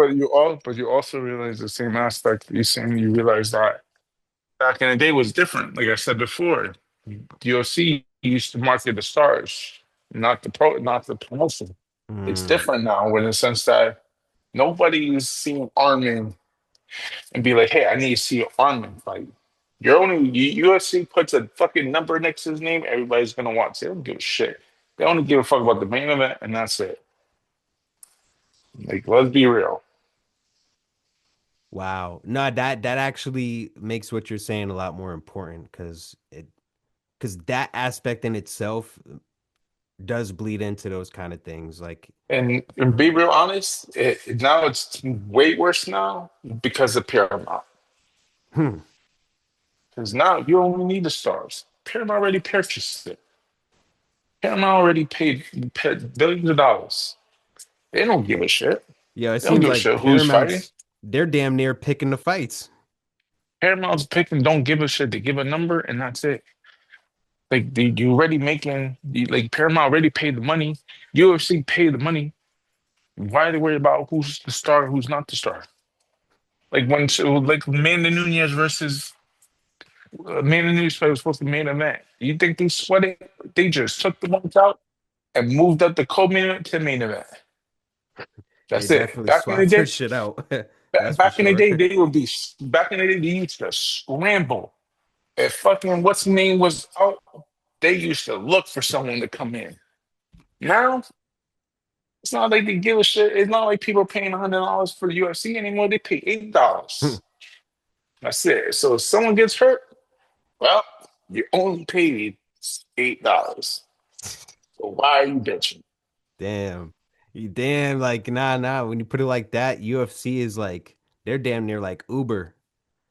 Like they That's know it. someone's gonna take the ride, so they're not It's tripping. They're not they don't paying, ain't give a they're damn not about the tripping unless driver. you get a back in the day. Look at the star quality. If you really look at back in the day, look at the star quality. Back in the day, you used to have 100. Look at UFC 100. Look at the card at 100 and tell me that was in stock. From first fight, from the first fight to the main event, Oh, that bitch was legendary card. stacked. Yeah, Everybody, this is the who's who. Everybody was on that. I think Jake Shields Nah, didn't Jake Shields fight GSP at 100? no. It was Lesnar versus Mears at 100. Okay, Then at 200, 200, you can see like the main card was stacked. DC You versus had DC Silva. Silva. Then you all, I forgot, wasn't Brock Lesnar coming back? Yeah, he fought Mark Hunt. Mark Hunt on 200, like the main card. Now tell me 300. Someone go to 300 and tell me what the fucking main event was. To this day, we can remember what 100 main event. We can name 200 main event. 300 just happened 25 pay-per-views ago. And Hmm. tell me, someone please tell me what was the main event. Ain't nobody gonna remember what the fuck that was because it Well, was nah, everyone trash. remembers Holloway and Gaethje. They remember the moment. 300? And I think no, this adds to your point. This does add to your point because they remember the moment. They don't really remember the fight or the fighters. They remember the moment. They don't remember who won, who lost. Right. So they busted their ass trying to win for no reason because you're not even. Nobody gives a shit. Like UFC has marketed themselves to be number one over the talent, and now Paramount Plus just paid them billions of dollars, and their UFC now is going to be like, well, we tried, and this is the card you get. And if you want to bitch, bitch, but you only paid $8. You only paying eight. That's gonna be Dana's go-to line. He started saying that now because everybody's bitching about commercials. I'm like, he was like, motherfuckers, you only paid $8 because they missed Word. the walkout, you missed the cut scene, like the minute breaks. You don't get that. They're putting commercials. The walkout, you're not getting that anymore. You're getting commercials. Hmm. Like, fuck, I like they don't want to see $8. What do you expect? That's what you asked for. You weren't paying when it was on ESPN. Now we're giving it to you, and now you're bitching. Then no fucking fans ever gonna be happy. Yeah, I guess no fighter will ever be bigger than the program ever again, unless they're really worth it. Like even Taporia doesn't even seem like he's bigger than the program. He He's seems not. He's not. There's only one name right now. Well, two names: John Jones and Conor Padea. McGregor. Maybe Padea. No, They let Pereira Padea doesn't do get. whatever, yo. They really do let Yeah, him do but whatever. the problem with Pereira does anything they ask. They don't say he doesn't. There's no demands. This is the first time he asked for a break, and they gave it to him because the motherfucker was coming in like crazy. Hmm. I So see he had to earn that by coming in short notice and shit a lot I of mean, times. after the shit, yeah, coming in short, like they trusted him, and they're like, "Yep, I mean, whatever you want, George." They're not gonna. What are they gonna do? That's the Yeah, bread and butter. That's the only consistent motherfucker they have. yeah, I see what you mean. And it seemed like Pereira kind of earned like his popularity like on social media more so. Look at Chama. The Chama shit, yeah. But nah, that's all good points. Nah, you're right. Yeah, I see what you're saying here. And to get back to the Hoofy fight, if say what happens if Hoofy were to win, um I would say if he wins, it's got to be a really good win. I think he has to really impress with this one. But but if he wins, let him face Paddy. Let them fight for the clout. You know what I mean? Let Hoofy get a chance of that like little clout token that Paddy has. And if Hoofy puts him out, especially with that Conor McGregor style, they might put a rocket on Hoofy's back and then, give him like the Sean O'Malley treatment. But yeah, you might be right. Yeah, no fighter will probably be bigger than the program ever again. So I guess Arman really doesn't get any special say in anything. Arman really does have to play ball, and it really is his fault. And but still, competition wise, I still think he deserves that title. But that doesn't matter no more. You're right. It's a different ball game.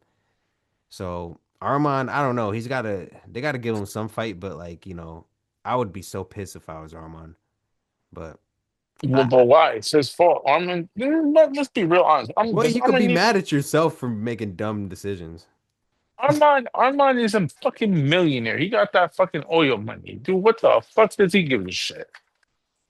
That presents a good question. Does that make him even more badass, or does that make him like lesser in your eyes? Neither. I don't give a shit. Kind of like thing. Like you it doesn't make you a badass because in my mind you had money to pay for the best trainers in the world, which he did, for rumor Mm, has it. So for mm, my what badass, you didn't do it from the slums and worked your way up. mm. You were fucking breastfed to the top with the best fucking milk you could possibly be breastfed. And you had everything in your or like you had the world in the tip of your hand.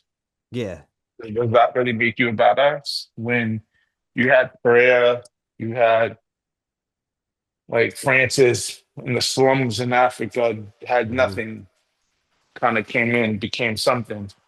yeah. Where this motherfucker had the title shot and just be like, you know what? I don't feel well.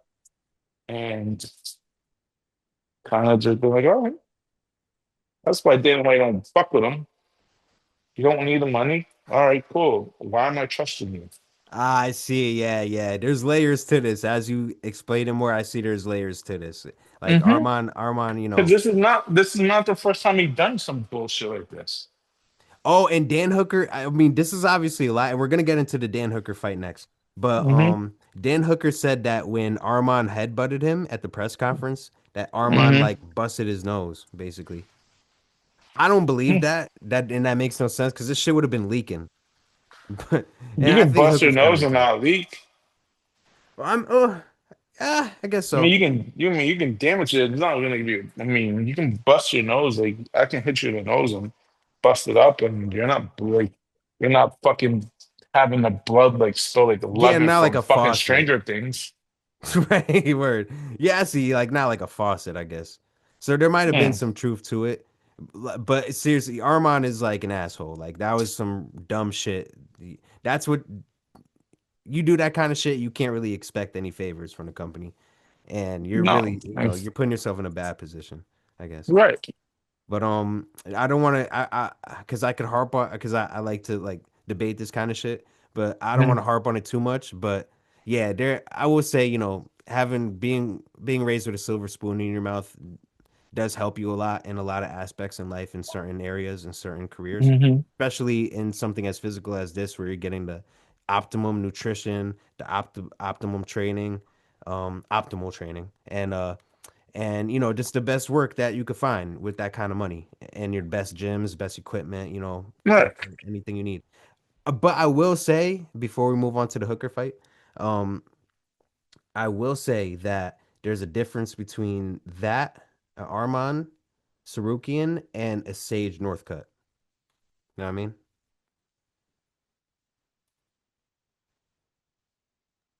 You brought a name up fucking past stage north that. That motherfucker's a one hit wonder. Yo, but he had a crazy pedigree in Taekwondo, I think, or karate. You know, like karate doesn't translate like it doesn't translate perfectly to MMA. To an extent it does, but you It know, definitely does not. yeah, it only gets you so I far. Like mean, you think of Stephen Thompson, he got that's pretty it. far, but But that's it. It's Steven Thompson. That's the only. There's one. Lyoto Machida, 100,000. Oh fuck. I wouldn't consider him karate. He's more Brazilian jiu-jitsu. He just likes that karate fucking stance. ah, yeah, yeah, he does like dumb karate shit that worked at least one time in his favor. Nah, yeah, I guess so.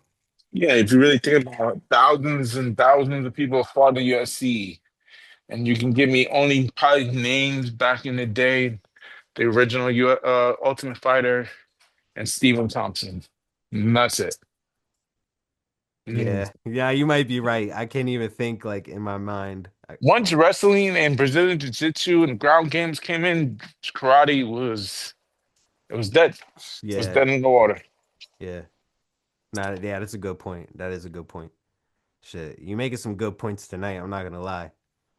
But yeah, we're even though you're making some good points, we're still on the opposite of this Hoofy and Yeah, Fiziev fight, definitely and will it's be. gonna be fun. So I can't wait to see that shit, bro. I cannot. But we got Dan Hooker and Benoit Saint Denis. Back to UFC stats. Show y'all how their records are looking. Boom. Where are we? Where are we? All right. Boom. Okay. Boom. We'll start off with our boy Dan Hooker. Our boy Dan Hooker, man, 6 foot, 75-inch reach. We don't even got to look at his stats. We all know he's a striker. Probably went, probably thrown shot a few takedowns in his career before, but predominantly a striker, like just high tenacity, almost like an Arnold Allen in a sense. But my boy Arnold Allen is a little better because Dan Hooker got knocked out by his ass in 1 round. I'm sorry, I just had to throw that in. But after coming back and fighting Gamrot, he got right back into contention. He got right back into the fans' eyes, and then they gave him Arman.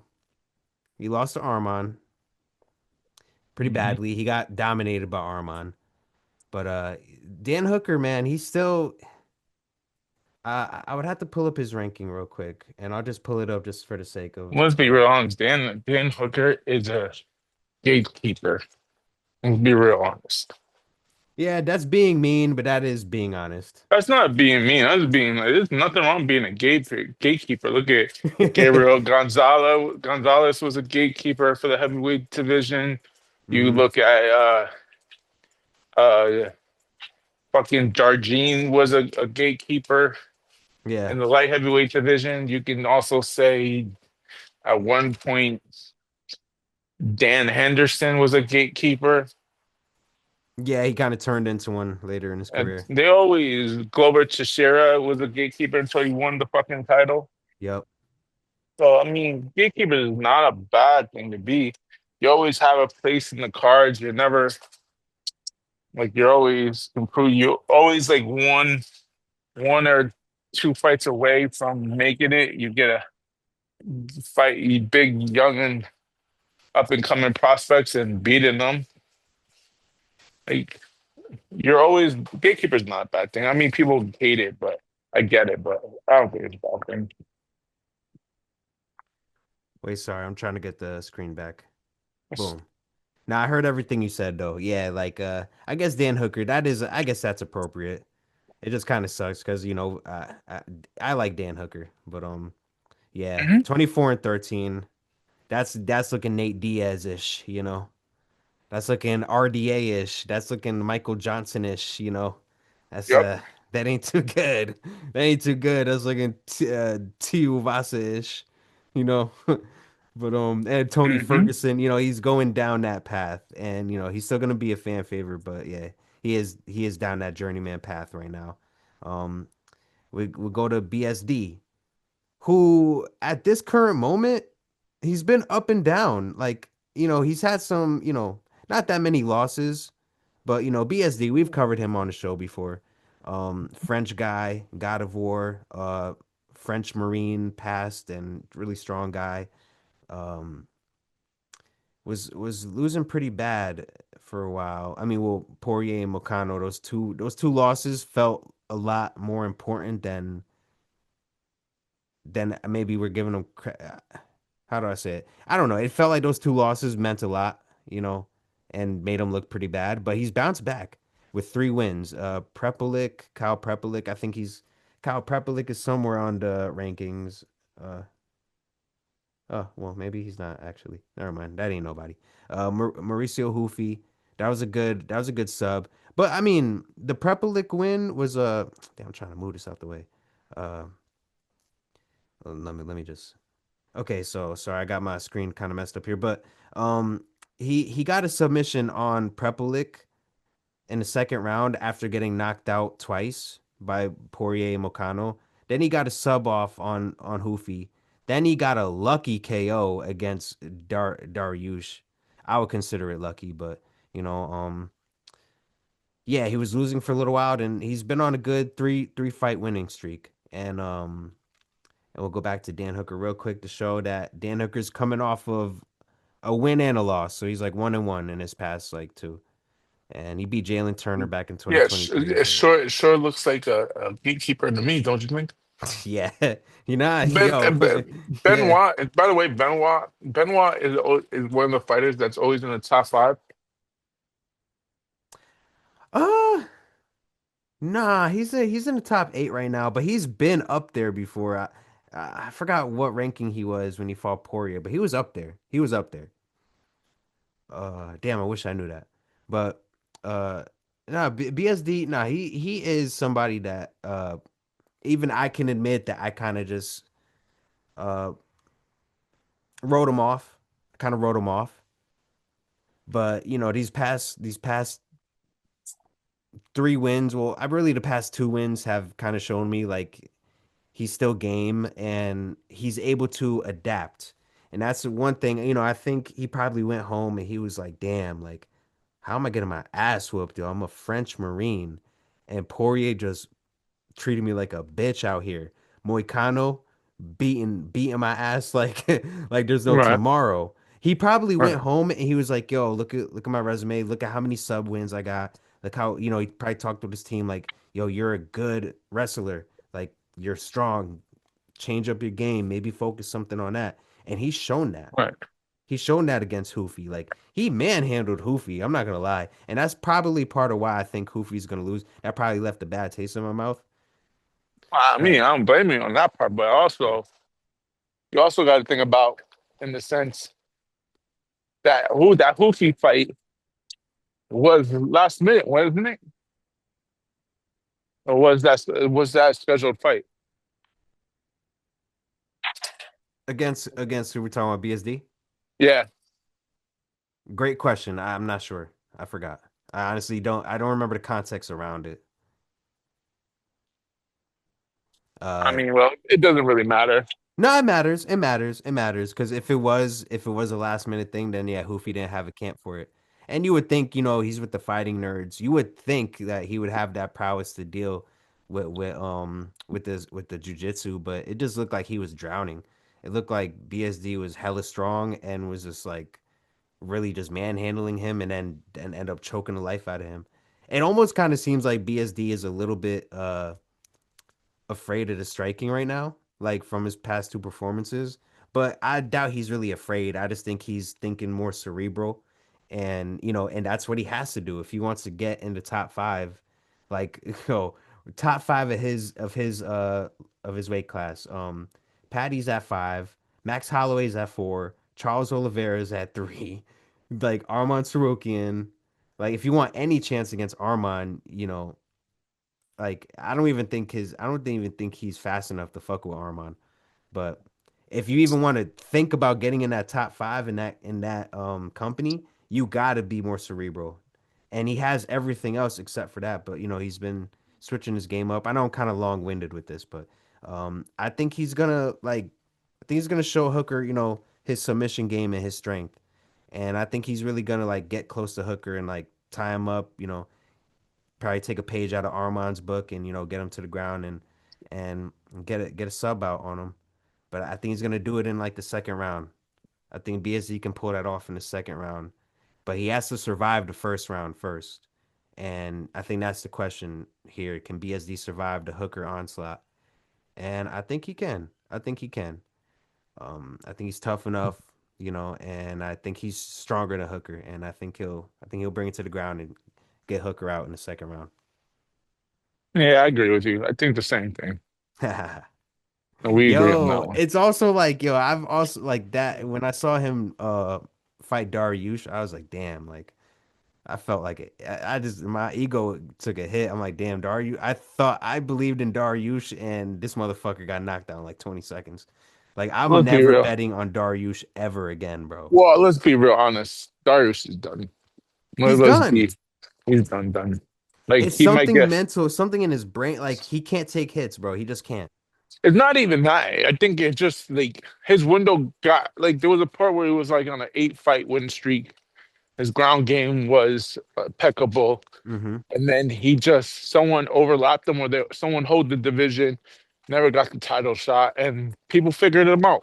Yeah. I mean, when you have 8 fight win streak, eventually people are watching your tape and kind of seeing your moves. They have 8 fucking fights at your best.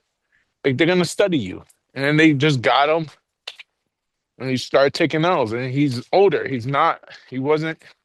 Darius is not a young cat. Yeah, he's not young. You're right. So it just time. People figured him out. Time. It was father time always wins. Just all came back, and that's like let's be real. That's where he got caught. Yeah, man. No, I think that's accurate. I think that's accurate. Yeah, and aside from Dariush, like BSD, I just lost hope in him. I lost hope in him. And he's been showing the fans something different in his past few victories. So I think Well, I would BSD fucking hope still has a so. chance. You know what? No, you know what it is. His BSD's thing is that he chokes when he's on the main event and the co-main event. Hmm. He's always known to choke. He had if he could beat Dustin, he could have had a title shot, and he fucked that up. And then he lose another like main card, a main event, co-main event fight. He's just known to choke when it comes to the top 3 stars. It's just that's just Benoit's thing. That's why I say Dan Hooker, he should be capable. Dan Hooker is not as big as he once was. Dan Hooker's a great fighter. He's a fan favorite fighter because he bangs out. But that's really it. Yeah. Yeah, yeah, yeah, yeah. And who was that guy that Dan Hooker beat? The guy he beat ended up becoming like a commentator, Paul something, right? Oh, what's his name? Paul starts with an F. You know what I'm talking about. You know what I'm talking about. Paul Fielder, Paul Fetcher. Feldman or Paul, Felder, Paul Felder. yeah, so I think it is the Dragon or some bullshit. Paul the Yeah. Dragon. Yeah, When I you know. look back at that, it's like that win really wasn't shit because It bro wasn't ended because up going remember, straight it into commentating right after. wasn't even that. It was a last minute fight. Remember, it was the day up. Oh, you're right. He You're right. You're right. You're right. He took the fight day up, and he was Yeah. more known for Paul taking the fight day up and went all through. Or he got stopped, one of the two, but it was at the last Hmm. round. He banged out, so he was more known for that. Dan Hooker, I can pinpoint Dan Hooker's career going to shit is the minute he fought uh, Poirier Hmm. when he had that main card at the fucking Apex and that banger, and he lost last minute to Dustin. Yeah. After that fight, he was done. After that fight, you could tell that he had his one shot. Oh, I That one remember that shot, fight, he and was the shots were loud too, right? right. Yeah, because it was the Apex. Yeah. You didn't hear shit. This is during COVID time. Fucking banged out, and his career went to shits, and it was a wrap. He was done, and you could tell that fight fucked him up. Damn. Yeah, that was yeah, that's a heart-wrenching one for him, especially with Poirier really like kind of sunning him, like yeah, like this like showing it basically like sunning him in a sense, like yeah, like you Hmm. thought you was gonna do that, yeah, now you see what's up. But good Right? game though, good game. Like bro, he sunned the shit out of Hooker, not gonna lie. And yeah, no, like with Dan Hooker, like yeah, he's going on a downward trajectory rather than like an upward. And BSD seems like he's turning it around and has a possibility to turn his whole entire career around. So we'll see how it goes. But BSD's it's got to be by submission. It's got to be by submission. I think that's how he's gonna go with what works for him, and if he's smart, that's what he'll do. I Because think I don't see him banging out with Hooker. Yeah, he could drop Hooker, but I still think Hooker would like still piece him up. But no, I agree. I agree with you on that. I can totally see that. I can totally kind of see that's kind of that's the road. It's the easiest way to get Hooker out, to be honest with you. yeah, Hooker is hard to knock out, for but anybody, you're right. he's super easy. Once you take him down, he's not the most gifted fucking ground gamesman. So for if you really think about it, that's probably the safest bet to go with is Benoit submission. I would say so too. Especially, even when we just looked at the stats, like his subs and takedowns compared to Hooker's like night and day. So yeah, if he's smart, he'll come with that plan, and I think he's gonna be smart this time. But then that leads to like, who does BSD fight? Like maybe if he, damn, I feel bad for Arman, to say like maybe if BSD puts on a great show against Hooker, they put him against Arman. But damn, you got to fight the number 8 guy instead of getting the belt, yo. Like, oh my God, I'd hate my life. I would hate myself if I was Arman. But either way, See that, but that's the problem. I think Armand's probably gonna, let's be real honest with each other. Gaethje's fighting Armand. Gaethje's not fighting Topuria. Topuria, what was the Topuria? Everybody's like, oh, it's gonna be Topuria next, and it's not Topuria. If the Topuria was next, why the fuck is he vacating the fucking title? Whatever he's doing with his future ex-wife and that bullshit, it's gonna take a time and process. He's not gonna fight. It's Armand next, and the UFC knows that. Gaethje is a one-hit wonder champ. He's gonna get Armand, and Armand's gonna fuck him up. It's a wrap. Armand is gonna probably be a fucking minus 400 favorite. man, He's gonna take Gaethje to the ground, and Gaethje's done. His wrestling's nasty, but Armand's ground game is terrifying. yeah. That's the reason why he went against what's his name and took him to the limit. So I mean, yeah, it's just hard because you see the interim title around Gaethje's waist, and it looks like they're setting up to Poirier and Gaethje. But I mean, that's just a dumbass fight. I mean, I don't think that fight's happening either, to be real honest. So And it's also that's why I just hate interim belts too, because then like you get some type of uh, like you feel like you're owed something, but this isn't a real interim. belt. You have to, but you also think business interim is great in the sense that you already matched up your next title fight. Interim champion versus who's the real champion, like type shit. That's why you do it. Or Yeah, they yeah, like that's how it there's a, should a go. mark a marketing purpose for it. Yeah. That's the only reason you need the division to stay. And I don't know why they had an interim. Fucking didn't Topuria vacate the title? Nah, that's what I'm confused about. I think he still has the title. I Because thought if he, so. I mean, well, then I thought somebody's you put fighting a for a lengthy. vacant title next. I thought no, they would have fought the title now. I thought he put a fucking newsletter that he has family issues that he's gotta take care of and shit like that. That's why he's not gonna defend the He title. He's did. taking a break. He did Okay, put man. that up, but things are kind. I think things have changed since. Like he tweeted out after a Gaethje loss, he was like, "Yo, Paddy, you're fucking trash." Well, that's because he beefing with Paddy. That's different. Like if it was someone else, he fucking hates Paddy.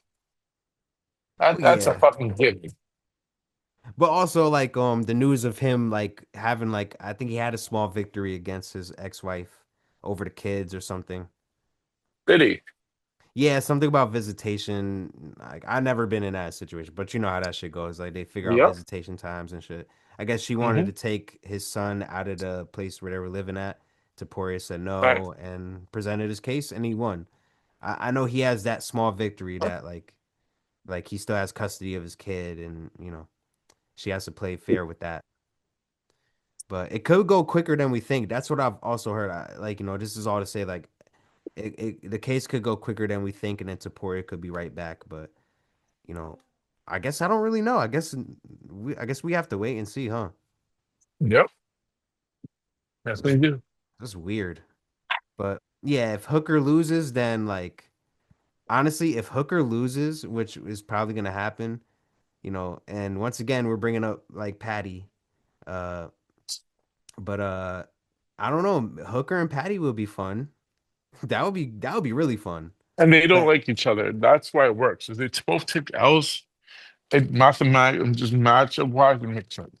yeah, yeah, yeah. No, this is actually a great point, and this is a good segue point to the main event. But so far before we get into Diego Lopez, because I'm glad you said that too. Um, like as far as the beef there, you know. So far we've covered Like what you call it. You know Patty's nickname for Dan Hooker is Helmet. You know why? Wait, why? Wait, his Because helmet? your dick. They call his nickname for his helmet. Oh, like dickhead? Yeah, because your dick looks like a helmet. Yeah, that's funny. Dan, they Yeah. really don't like each other. Uh-uh. But Patty's good at starting beef with anyone. So, but nah, Dan Hooker's a perfect one to start beef with because he's gonna give it right back. But now I like this. I like this segue because we've covered Tuivasa, Texeira. We've covered Rafael Fiziev, and Mauricio Hufi, Dan Hooker, BSD. Now we're getting into the main event, the main fight.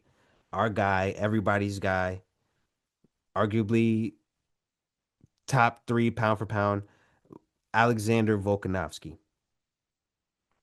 Alexander Volkanovski is fighting Diego Lopez in a rematch.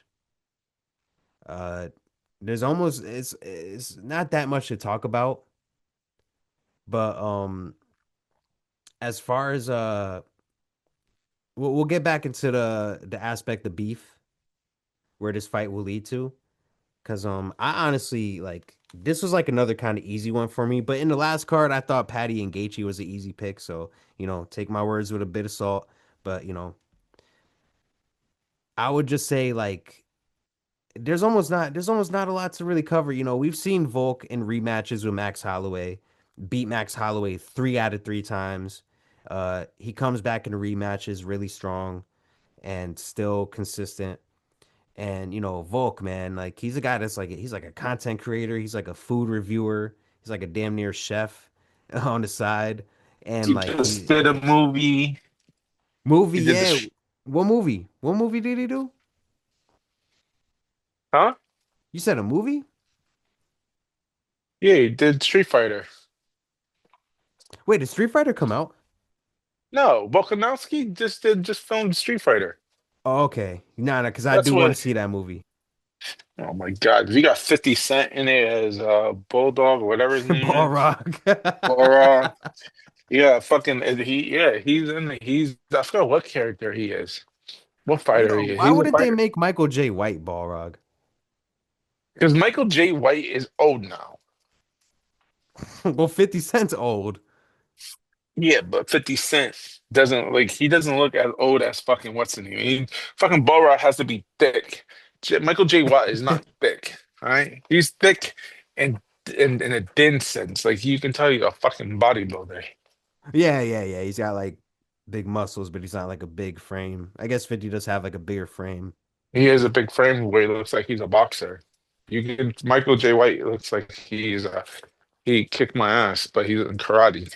Yeah, yeah, they'd have to doctor it up in Hmm. CGI, but 50 Cent's You already know? big. I guess so. Yeah, yeah. Yeah. They just gotta add the special effects and make it look And genuine for that.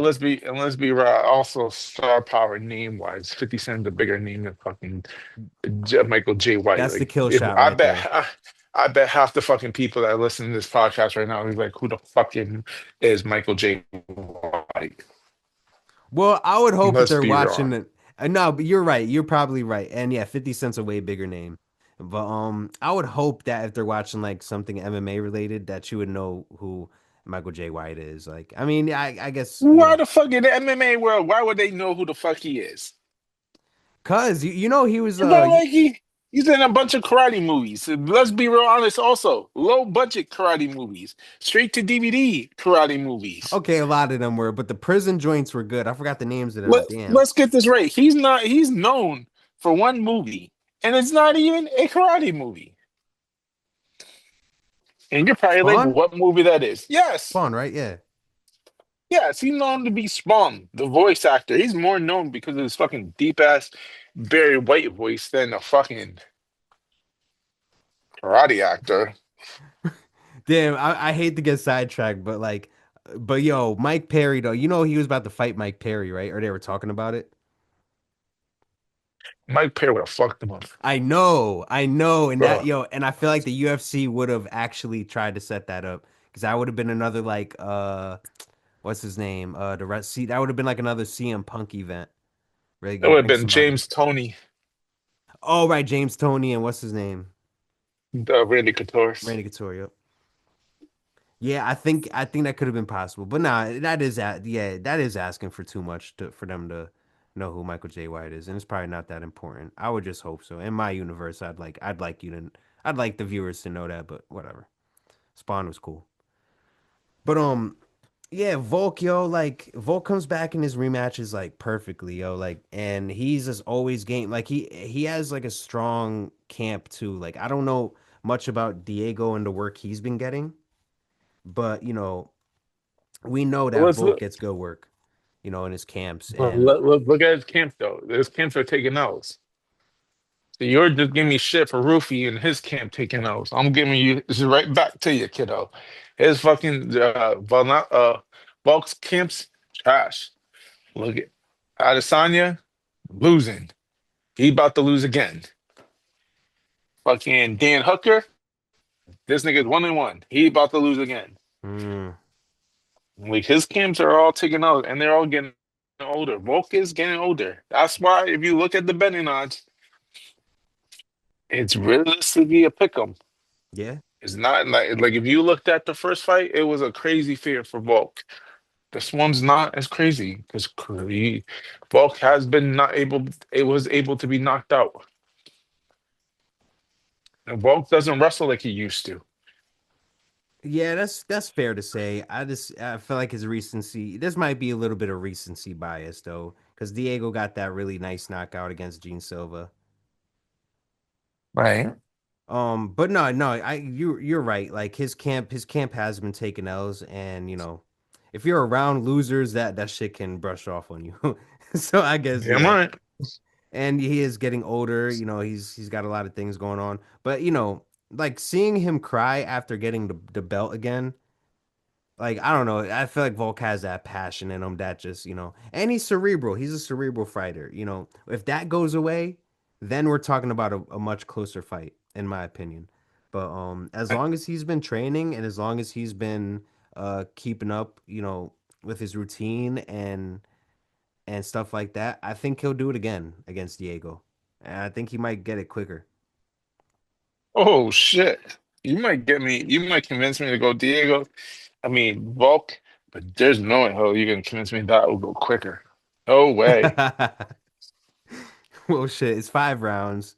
Seeing Well, Diego go 5 rounds is actually pretty cool. Like he's able to do that. He has the stamina for that, and the throw at the rate that he does. And damn, I didn't even show their stats, but we'll show their stats real quick just to show you how much Diego Lopez like really throws compared to to homie. Um, Well, they actually both throw a lot. When you look at the stats, that it looks pretty good for Diego. Strikes landed 4.10 per minute. That's pretty good for that weight class. Uh, Takedown defense. He does have he does have a little bit underrated takedown defense. I think Diego Lopes. But Volk, I don't, I with Volk like it's a little different. Like he's landing 6.18 strikes per minute. It shows to a higher work rate than Lopez. Even though that sounds crazy, but yeah, Volk does have on paper a higher work rate. Uh, we've seen him fight Makhachev. We've seen his ground game. We Right. know Diego doesn't have one, but um, but yeah, just like once again, man, the resume. Pretty good guys like Ortega at the time. Whatever. That that Mm-hmm. that win doesn't Boy, age well. The Ortega win is like a Michael Johnson win. It just doesn't age well. and he fought from Grace. Like then before that was Max Holloway twice, then Jose Aldo, you know what I mean? Right. Darren Elkins was a name for a little while. Chad Mendez, he got the tail end of Chad Mendez, and I think that's probably where he really showed his prowess against Chad Mendez, showed that Right. that he belonged in the division. But we're talking about a way shorter guy, 5'6", 71-inch reach, 5'11", compared to Diego Lopez, 5'11", 72-inch reach. Right. And I I'm trying to remember. There was a situation. Oh, this reminds me of when we picked Cejudo and Talbot. And And who won that? Talbot. Who did I pick? I know Yeah, no, you it. picked Talbot. I picked Cejudo. That was some bullshit, Mhm. yo. That was some fucking bullshit. But either Told way, you, man. don't go Like, against his name. Boyfriend. yeah, Frank Ocean's boyfriend. Frank Ocean's boyfriend. Man, that was yeah. Cejudo messed up his career losing to a ranked 28 guy and retiring like that. It is what it is. I know they got love for each other, but I'm just talking shit. Like, still a bad win. Um, Yeah. but this could go bad for me. I'm thinking, the shorter guy with the shorter reach has done it every time, and he can do it again. But I Jose was right last time when he was like, "Yo, so Cejudo's reach is not gonna matter. He's getting older. Like just like you're saying for Volk, Volk is getting a little Okay. older. He's been losing, or he's been around. He's around losers and taking some L's, some bad L's in the past. And yeah, Right. it's kind of giving me flashbacks to that.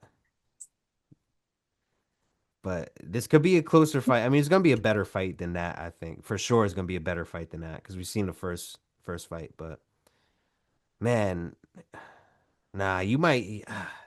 I think I'm still gonna go with Volk. I'm just a hard headed dude, yo. And I hear everything you're saying, like Huh. with Lopez. Like, and Lopez has the momentum to do it, though. He has the momentum, and he could land a shot, and it could be over.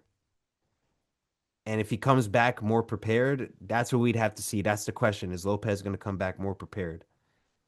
If it's yes, then he wins. If it's no, then he loses and loses pretty decisively. I'm saying Volk unanimous decision. Mm. Yeah, Volkman's going to be definitely by in the fourth round. Volk is going to win. He's going to tire out. Diego's going to try to ground and pound him and knock him out. And I like how you sold this fight because, like, it is, maybe it's not as ridiculous as one would think, to run it back because it was a good fight the first time. Good fights you should be seeing more rematches. Like, on a side note, complete side note, I thought Khabib and Conor should have had an immediate rematch. They're bugging. That was dominant. It was dominant, but like, yo, it was What's still the point of the fun. rematch? Nobody was Still going to pay fun. for that. No. But yo, look at Jan getting the rematch against Marab, and look what he did. Okay. Yeah, Schooled but him. look how but no, but look, it wasn't an immediate rematch. It wasn't immediate, but like, Oh, you said immediate. Well, yeah. I did say that, but at least a rematch, like rematches, should be more of a thing at some point in time. Yeah, but Conor hasn't won only won one fight since then. So how are you gonna get an immediate fight? Well, McGregor at the time, and I'm playing devil's advocate because like McGregor's just kind of a has been at this point. But Hmm. I would say like right before that he fights Floyd Mayweather. He's fighting a completely different sport, a completely different style of fighter, and Right, uh, he also fought Nate Diaz at 170. Jumping up in weight like that does affect you. We've seen that with Roy Jones Jr. Um, I'm not saying that McGregor wasn't still in his prime at the time, but it wasn't the best version that Khabib could have fought. It wasn't the right. best version of McGregor that he could have fought. It's very close, close enough, but like, this ain't exactly like the Eddie Alvarez Conor McGregor. With Well, there's a difference when Eddie Edwards versus McGregor. McGregor was broke. When you Nah, start putting McGregor was money in his getting his pocket, money up. He was getting his money up by then. not compared to after he, not compare to when he fought fucking Khabib. Like, but Khabib was, there's a difference. McGregor was going there. McGregor was taking these fights for legacy. He had something to fight for. By the time he fought Khabib for the title, like he had everything. What he gave a shit about? He was a champion. He was like he had all this. The energy's not there. He's just doing it for a payday.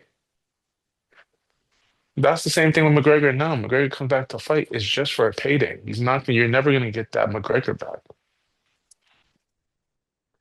Yeah, even the way he's like boxing, like even with the Poirier fights, it seemed like he was just heavy on the boxing, and like he's like up here now and shit, all roided up and shit, like like mad fucking muscular, like not the same, not even the same physique, let alone the same kind of fighting style, and he looks slower, like his feet look heavier, and he's also like at this point, McGregor's like a past generation fighter. There's a whole new generation of fighters since McGregor's been around, and these guys are getting better and better. Well, not all of them, but for the most part, these guys are Listen, getting let's better and be better. wrong. I hate the like McGregor. Everybody's talking McGregor coming back and shit like that. Let's be real honest. McGregor won in the last 3 rounds with a top five fighter in any division. Yo, give him Paddy. He has no ground game. Give him Paddy. Paddy's gonna take him down. Paddy's not a striker. And we learned that with against Gaethje. Well, he thought he was Everybody against knew. Gaethje, and if Well, he thought he was because he couldn't take him down. He couldn't take Gaethje yeah, down. He had to Gaethje bang had with good him. takedown defense. He did. But Paddy had no fucking. He's never been known to be a power striker. That's a given. So Yeah, and beating up on like why? Chandler didn't show much. But Right. I think that's a perfect reason. Like he's not that good. Give him McGregor. You feel Hmm. me? Yeah, but I think McGregor needs a Chandler. I need McGregor if he's gonna fight. He needs someone to stand up with. I think Paddy will try to take him down. Man, I don't That's think what I so, think. yo. I think you got that Scouser mentality, you know? You're gonna be like, Scousers don't get knocked out, mate. He's gonna start throwing them bitches, bro. But nah, yeah, if he's smart, he would fight. But either way, nah, yeah. I only brought up McGregor to say like rematches. We should be seeing rematches, and this rematch isn't. It's it's a pretty damn good rematch. I think Marab and Jan gotta run it back a third time. Um, what other rematches should we see? I mean, Adesanya Poirier, that's gone. That's not happening. That'd be fun, but that's just way out of the strat. Alex Pereira went so far past Adesanya. It's crazy. But and yeah, you see how we're talking about this fight. Like it's almost like we both kind of like see Volk getting this win.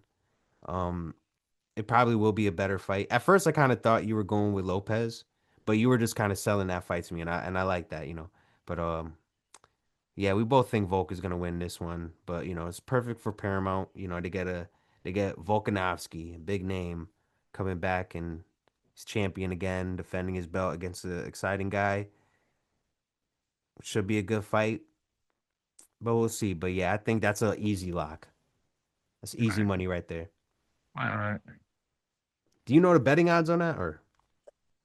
Last time it was close. It was like one. I think Volk was Oh, I'm looking minus at it. 102, 102 or something like that last time I checked. Shit, I'm looking at I it don't know. right now. It's FanDuel. It's minus 162 for Volk, plus 126 for Lopez. Yeah, it's a pick. It's another pick 'em, Yeah. which makes sense. Yeah, for anyone watching though, like if you don't even want to do the full parlay, like it's Volk is probably gonna win. So even if that's just the one bet you do, put Volk on that and put your money on him because Lopez isn't there yet. And after this fight, I don't give a fuck if Lopez even wins the title. If he does, he still has to fight Yair. I want to see that will probably make Yair come out of hiding because as far as I know, nobody really knows what Yair Rodriguez is doing. So like I Right. feel like that has to happen regardless. And Volk owes Evloev a title shot, but no, Evloev is gonna fight Leron Murphy. So whoever wins that, Volk, gives a title shot to. But that'll probably be Evloev. And yeah, that's simple as that. Perfect Paramount card. Another good fight for Paramount, and another good fanfare fight, I'd say. Right. Definitely. But honestly, yeah, we gave y'all our parlay picks, but me and Jose, I guess we only we're Disagree disagreeing in on one the fight. Fiziev fight, basically. Uh, I mean, if you really want to play, you want to be froggy out that Volk fight. If someone pulls that off, you take Diego Lopez by knockout. I wonder what the odds are on that. That's you take Benoit on money line. hmm You take you take Benoit money line. You take Diego Lopez by knockout. That's a nice little chunk of change, probably. hmm Yeah, I see that. You can take the heavyweight fight. Take what's the name? Teixeira, I think hmm is the last name. Take Yeah, that, add that to it. yeah, yeah. Yeah, like for me, the Texeira, Tuivasa, and Volk and Lopez, those are like the easiest picks. That's like Volk and Texeira money line, but yeah, that's how I'm gonna go. And honestly, I don't know what the next event is after this. I would have to look that up, but that's probably not gonna be for like another. I think they're gonna get back on a regular monthly schedule after this. No, it's a bunch of fight nights. I think you get like a fight night and a pay-per-view. I think the next one ain't until like the next pay-per-view card ain't until Easter. You said Easter? Yeah, around Easter, April. Wait, wait, wait. So there's not gonna be no fights until. No, there's gonna be fight nights. I think there's Oh, like oh, I get it. one or two fight nights, but like a card, like number wise card is not until Easter. I guess just because they had these two back to back, I guess that's yeah, that makes sense. Right, right. But I think they're trying to justify yeah. you telling you you're like, hey, you could have been paying $170, but you're only paying $8.99. So stop your bitching. Right. Yo, Dana White's gonna use that line for the rest of his time with Paramount, yo. Oh, you already know that. That's gonna be funny, yo. I do see some funny Dana White press conferences coming. Like, as it pertains to like Paramount and stuff. Right. But shit, if there's any fight nights worth covering, we'll cover it. Yeah, But definitely. yeah, I guess we'll have to look at the schedule. I got to look at it, and if you're available, we'll get right back on camera. You already know how we do it. Right. We've been that last one we did together, we were like even, bro. We were like we both kind of lost, but it was like 1-3 and then the draw or whatever. Was it a draw? I I forgot one of think those fights. one was a draw. But you also realize that was a bad fucking card. Like we were taking L's left and fucking right on that card. I think we were like, yeah, you were right. We were like 1-4, like everybody. Well, I definitely like I think Anthony Edwards, I picked Anthony Edwards, he got fucking smashed in 10 seconds. So it was like that Mm-hmm. card, that whole fucking that was just a mess. That was, yo. That was. Yeah, Magomed, you mean? Yeah, Magomed got Yeah. fucking smashed. All right. Yeah. But Yeah. nah, yeah. I think we're gonna get back in the win. Well, we got back in the win column with 324, at least like 3 out of 5. And we're All gonna right. do it again for this one. Uh yeah, I think this one yeah, we're gonna get at least 3 out of 4 for this one. If not 4 for 4. But Right. Definitely. Is it only? Oh, we well, one didn't of us is discuss gonna one. get four for four. One of One us of us. definitely is. But it's only Bragging between rights. the Fiziev Yes. and Hoofy fight is the most like dangerous fight as far as the parlay goes. So yeah, that's the one we disagree on. But other than that, the rest of them are solid. We're solid on those, and we want to see y'all make some money, enjoy the fights. We're gonna do the same, and yeah, Paramount Yes, era. sir. Anything else We're- you want to say, bro? Nah, we're good. I'm ready to watch these fights. That's a fact. That's a fact.